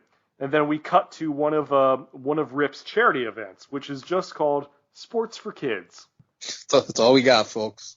And I guess we see all these different like events that are happening, and among the events is Rip supervising as these two small boys are mat wrestling each other.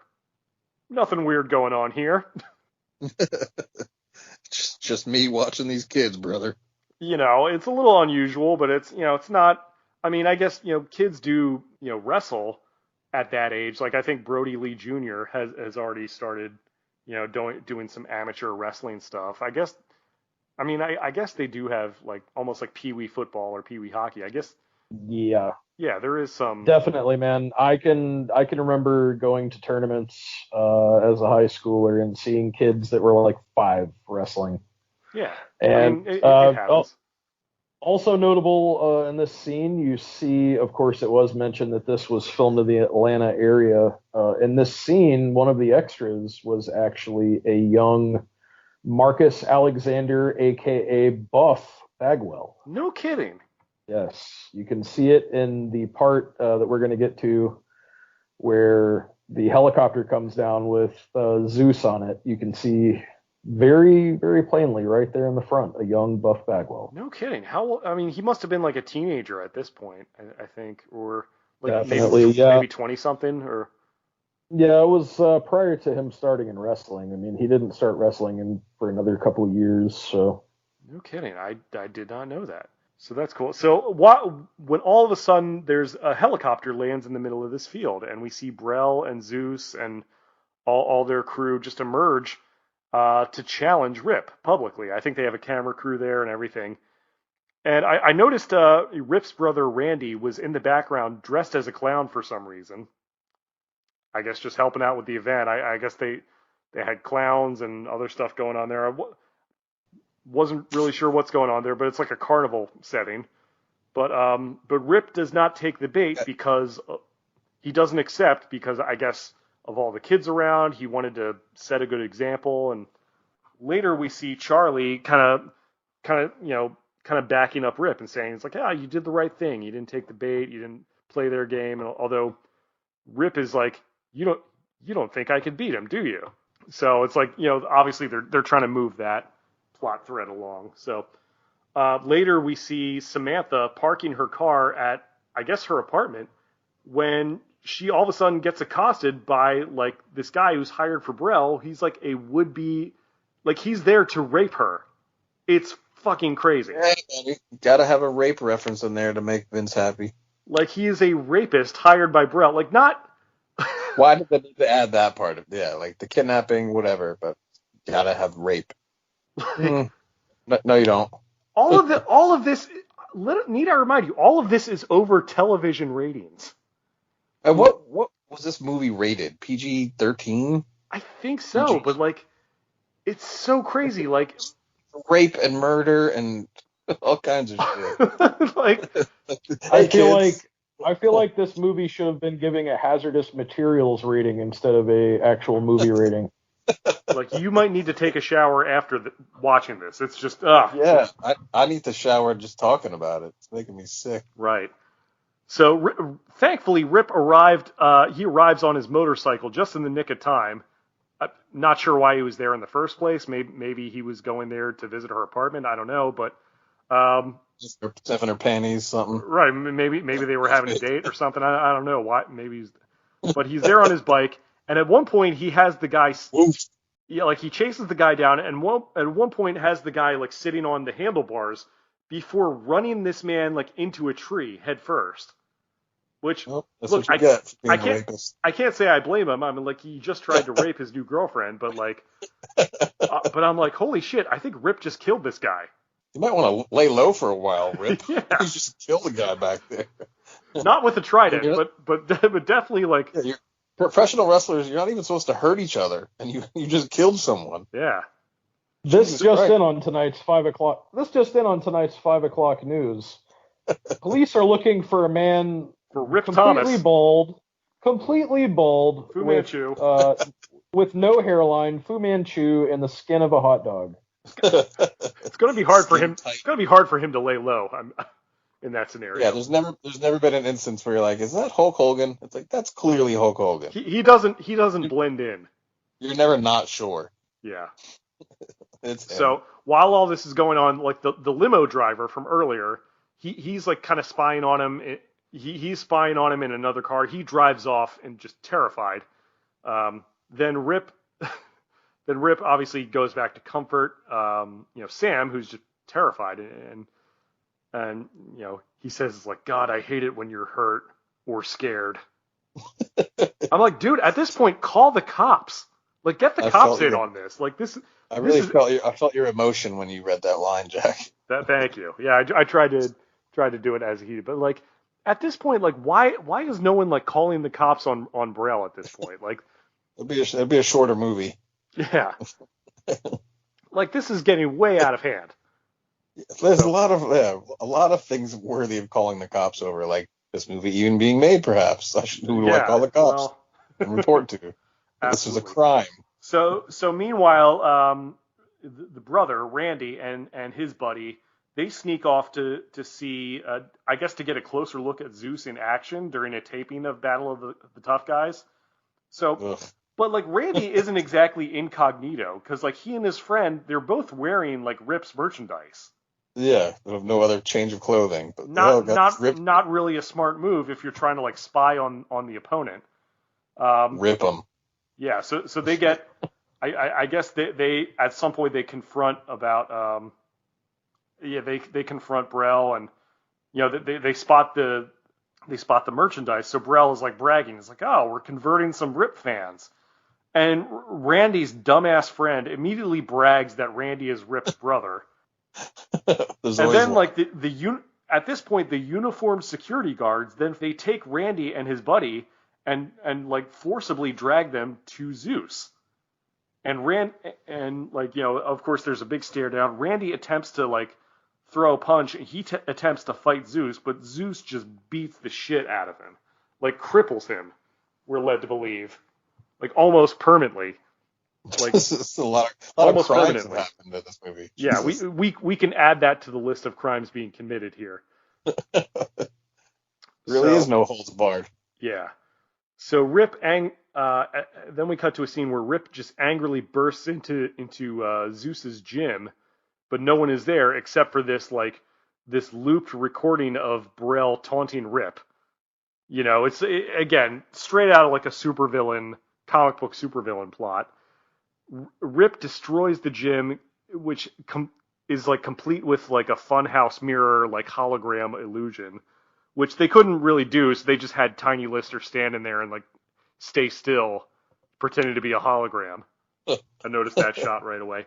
So Rip smashes the equipment and the security cameras, much to Brell's delight. We see Randy in the hospital, including like a neck brace, like really like in a coma, like which I wrote. Really overselling the beating. Yeah, I put that in the note, like total oversell. So Randy wakes up, and both he and his brother are, both he and Rip are just in tears at this point, like. Which I even put, like, honestly, this might be the best piece of acting that Hogan does in this movie, which is not saying a lot, but like at least he's trying to be convincing about the crying, even if it's a little bit overdone. But like, all right, like he's finally found a minute of acting in the movie. Yeah, like he's trying here, like he's really trying to like show some emotion there. So I'll give him credit for that. So standing ovation, Harry. Yeah. We then get a montage as Brell is announcing the fight, and Zeus is training while Randy is, I guess, in like physical therapy, trying to recover from paralysis. Jesus Christ! Like, yeah, he's like a quadriplegic at this point. Like, he must clearly Zeus did a number on him. Yes, this is the part of the movie where we need a montage. Yeah, and we get the montage. So, thank God. Yeah, he's recovering, and meanwhile, I guess we see like the set of where like the fight is going to take place, and it looks like, I wrote this. The set looks like a ballroom of like an '80s prom. Like it doesn't look like. I mean, you can tell they probably wanted to shoot that in an arena, but they just didn't have the time and budget for it, so they tried to get like this big studio setting for it. Like NWA Power, but just with more like a black tie event. That tends to happen whenever you blow your entire budget on the Peruvian marching powder. Exactly. So, like I said, the event, I guess they're trying to make it seem like a boxing event where it's like a black tie affair and people are like in suits and gowns. Like they're trying to really like class it up, Well, that's never happening again. Oh, of course not. So, so while she's accompanying Randy and the friends to the seats, Samantha is like, she's abducted. She's kidnapped in an elevator by the security guards, clearly Brell's henchmen. She's taken to Brell's office as Ordway and Unger keep her captive, and then Brell calls Rip in the dressing room, bribes him to take a dive after 10 minutes or else. So he could die. Oh. It's not enough that he's already gotten everything he's wanted, but he also wants to control the outcome of the match. Classic Carney move. He's trying to stage a professional wrestling match. Exactly. Nobody does that. And especially in this movie where it's kind of funny because in this movie, it's implied that professional wrestling is a shoot. It is real. Right. Yeah, just go into a bar and beat the shit out of each other until one guy survives. That's Stan. Yep, that's wrestling. RASSLIN. Whatevs. Shout out to Glenn Gloza. So Rip and Zeus make their entrances, and Zeus's ring gear, I wrote down here, is perfect for WWE. It definitely, he definitely looks like a WWE superstar in the outfit. And I love how Zeus punches the ring announcer before the fight even starts.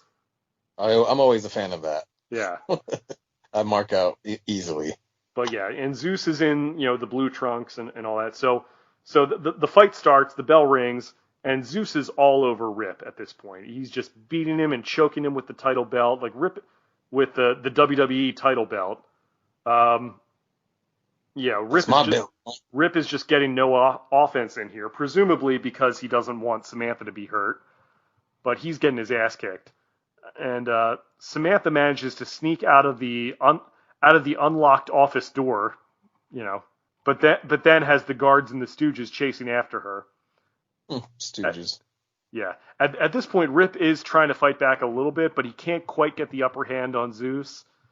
Yeah, the ring announcer, which is a funny note, the ring announcer keeps calling the action on the side, even though he was knocked out by Zeus a minute ago. So that's just a funny little editing, Continuity. goof. I noticed. Obviously, look, we're noticing a lot of crazy shit in this movie, Yeah. but that's one of Jack's many acting things. like somebody was in charge of continuity or Oh, of editing or course. anything. Yeah. That did not exist. Oh, of course. But I figure I might as well point that out while I'm at it. But meanwhile, Randy's friend and Charlie they fight off the guards, while they rescue Samantha. Back in the ring, Zeus starts ripping off the ring ropes and the turnbuckles and the ring post itself. Nearly using that as a weapon. Samantha makes her way to ringside, trying to cheer on Rip. As that happening, Zeus attacks Charlie, and chaos starts to ensue as Rip begins to make his comeback, complete with the slow motion, the Hulk up moment, classic Hogan stuff. They continue to fight to the outside with just these crazy camera cuts, and it's spilling into the fans. It's complete chaos at this point. Yeah, so Zeus escapes to the top of the stands, just assaulting people in the crowd on the way as Rip follows him. They fight their way to the production platform, and Zeus appears to knock Rip down before Rip gets back up and keeps fighting back. And apparently there's enough damage being caused where the live feed cuts out, and Brel is just losing his mind, breaking everything in the production studio. And with the double axe handle, Rip knocks Zeus off the platform. Not only does he fall off the platform, but Zeus falls into the ring, through the ring, as the ring collapses. And there's this shot of Zeus bleeding out of his mouth. Zeus is dead at this point. I think Zeus has died. Too soon, Zeus. Too soon. No, I'm not talking about in real life. I'm talking about in the movie. They killed him too soon in the movie, just like Darth Maul. He's just murdered Zeus at this point. So Zeus is dead.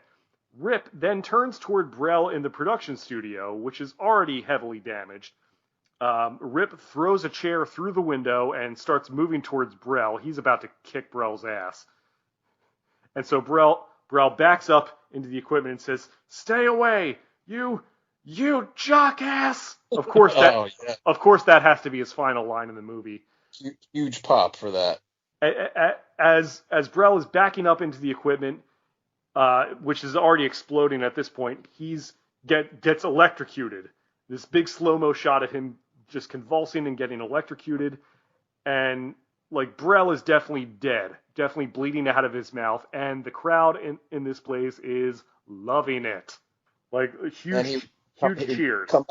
Come back years later as Kane. Mm-hmm. Brel. Yeah. Corporate Brel. Yeah, Brel is he's definitely dead at this point. The crowd is cheering, big heroic moment, and I guess Randy apparently can stand again while this is happening because they all celebrate and Randy stands up.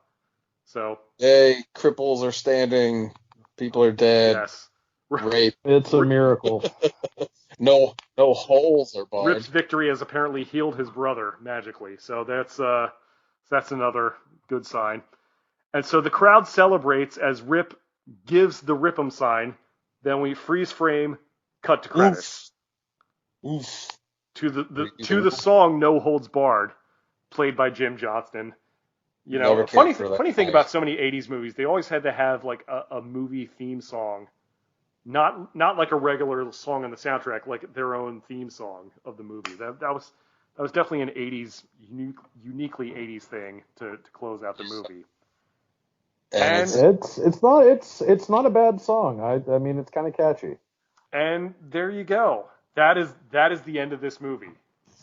Wow, I've had teeth extracted that were less painful than that. It's such a weird non-ending, If they can shit out a movie, we can shit out a podcast talking about this shitty movie. I would like to point out that today is January 23rd when we're recording this, which is the birth of Hulkamania 37 years ago today. No kidding. Holy cow. 37. Was this the anniversary of when he won the title from the Iron Sheik? Yeah, it's just 37 years ago tonight was the birth of Hulkamania when he Yeah, beat Iron Sheik. there you go. Just 37.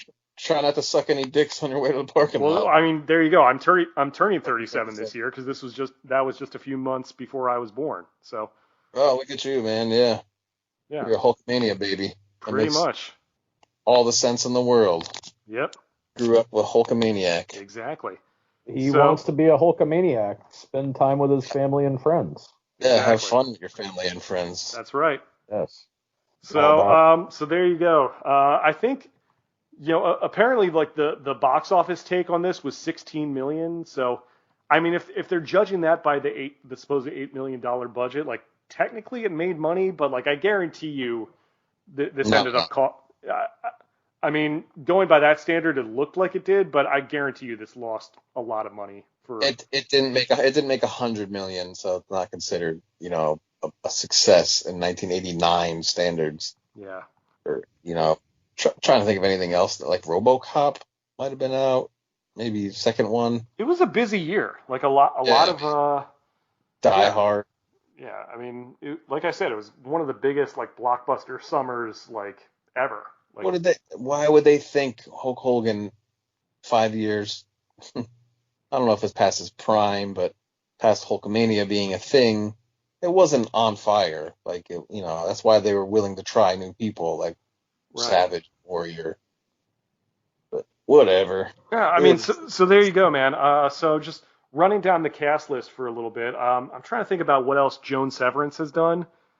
She played the part of Samantha in this, but I mean, I think she was mainly. I think of that myself. Yeah, I've seen her in something else. I mean, she was. I think mainly she started out as a model. I want to say that she was in like a soap opera of some kind. I think she had a bit part in the first Lethal Weapon movie. Yeah. Yeah. So, but I mean, yeah, she was a model. She'd done Playboy and stuff like that, but she had branched off into acting as well. Apparently, she was in that same year. She was in the movie See No Evil, Hear No Evil with Richard Pryor and Gene Wilder. There you go. Remember that one. And just a lot of B movies, really, and some television parts. Yeah, like a lot of like random TV parts. Like I guess there was a sequel series like Love Boat: The Next Wave. So that was like an Aaron Spelling project. I don't know. Yeah, in 2006, she was in a telenovela called Wicked Wicked Games, like My Network TV back when that was a thing, and just a few like guest spots here and there. She was in a Scorpions video for Rhythm of Love. Was she really? That's a fun fact. Yeah, that's all I got on her. Oh, that's cool. So yeah, that was some of the stuff she did. Kurt Fuller, I mainly knew from he was in Ghostbusters 2, and I mainly know him from Wayne's World, the first Wayne's World movie. Yeah, same here. So that was what I recognized him. He was pretty funny in that one. Kind of a typical like sort of like corporate bad guy, but like he wasn't like as crazy as he was in this movie. He was a maniac in this one. Oh yeah, he was unhinged. But yeah, I mean, he's he's one of those character actors. Like he's consistently worked throughout the years a lot on TV and movies, and just he's had a pretty decent career for himself. And the part of Randy, Rip's brother, was played by a guy named Mark Pellegrino. He actually had a pretty big role on that show Supernatural, and was in Dexter and Lost, and so he's had a lot of like notable like TV roles over the years. So this movie's not exactly, you're not cursed for having appeared in this movie per se. Yeah, like David Paymer, one of the sidekicks. He was in a movie called Mr. Saturday Night with Billy Crystal, which I think that was like an Oscar-nominated movie. So he did all right with that. But like I mentioned, we did have some wrestler cameos. Jeep Swenson was Lugrange Perkins, and Bill Eadie was Jake Bullitt. You had Stan Hansen in there. But then, like as themselves, you had Mean Gene Okerlund, you had Jesse Ventura, you had Howard Finkel, and Joey Morella as the referee in the opening scene. So there you go, man. That's pretty much all we have to say about No Holds Barred. Yeah, we finally did this. Yeah, we finally crapped it out on the birth day of Hulkamania. That's He fitting. crapped out a giant Hulk a turd. Honestly, though, I mean, honestly, you two guys were the perfect panel I could get to do this.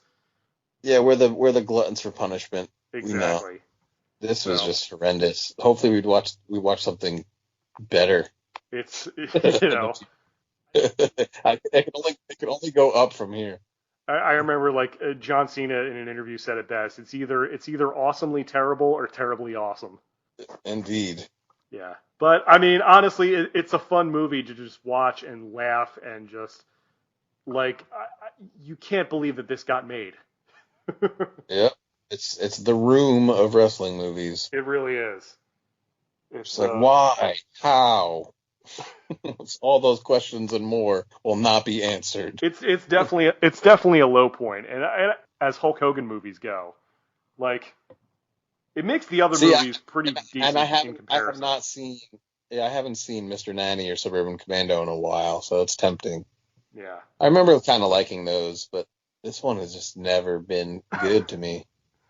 But I mean, it's great in the fact that it's so terrible that you can laugh at. How is this a movie? Yeah, it's iconic. The sight of it is oh yeah, and then you think it's something about it every time it just dupes you into getting excited. You're I'm gonna love this, and you're like, no, I'm never gonna love it. It's great to watch with your buddies and laugh at it, but if you're on your own, it can be a tough sit. Yeah, why am I doing this to myself? This is painful. But yeah. Well, there you go, guys. That's our review on No Holds Barred, and even explanation about all the things that led to it, like the pay-per-view. Obviously, it really failed on several levels. It didn't. Not only did it not make Hulk Hogan a movie star, it certainly didn't make Zeus a star in wrestling. Although, obviously he had a pretty good acting career. We mentioned the Friday movies he was in. He also had a pretty memorable role in The Dark Knight as well. And The Fifth Element. Yeah, and The Fifth Element as well. So Tiny Lister ended up having a pretty good career for himself. So it wasn't a total loss, but this was not the poltergeist curse by any means. He had a good career despite being in this movie. Yeah, I don't hold it against him. So there you go, guys. Corey, do you have anything to plug at the moment? I know you're working on some stuff with Chronocord. Yeah, I would, but I'm afraid that I could be charged with accessory to cinematic murder because of being associated with this flick. So I had better just pass. That's cinematic murder. Well, that's why we want to put your last name out there, obviously. But yeah. So I'd like to promote. I have something that's going to be released on Tuesday. Oh yeah. It's just kidney stone inside my body. Oh shit. Yeah, I remember we were gonna do this. I'm gonna have surgery where they're gonna remove the goddamn thing because it's too big to come out. So. Oh my god. How are you feeling, by the way? Jesus. I feel fine. It's not a matter of how I feel now. It's how I'm gonna feel after that shit. Damn. Well, good luck with that. TMI. Yeah. I mean, get well soon. That's a tough thing to go through, but best of luck with that. Certainly there are no holes barred whenever it comes to. Yeah, I would say this movie was far more painful than the actual kidney stone. There it is. We have scientific proof by a man suffering with a kidney stone that this film was much, much more painful. There you go.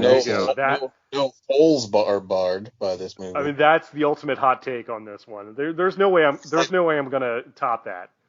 I was just hospitalized for a kidney stone, and then having to watch this movie is just I'm wondering what other wrestling-related movies that we should do. I think, we mentioned Suburban Commando, maybe Mr. Nanny. I think Ready to Rumble from 2000. Well, 20-year anniversary. Oh, we just passed the 20-year anniversary of that. I know, right? That's I saw that in the theaters back in 2000.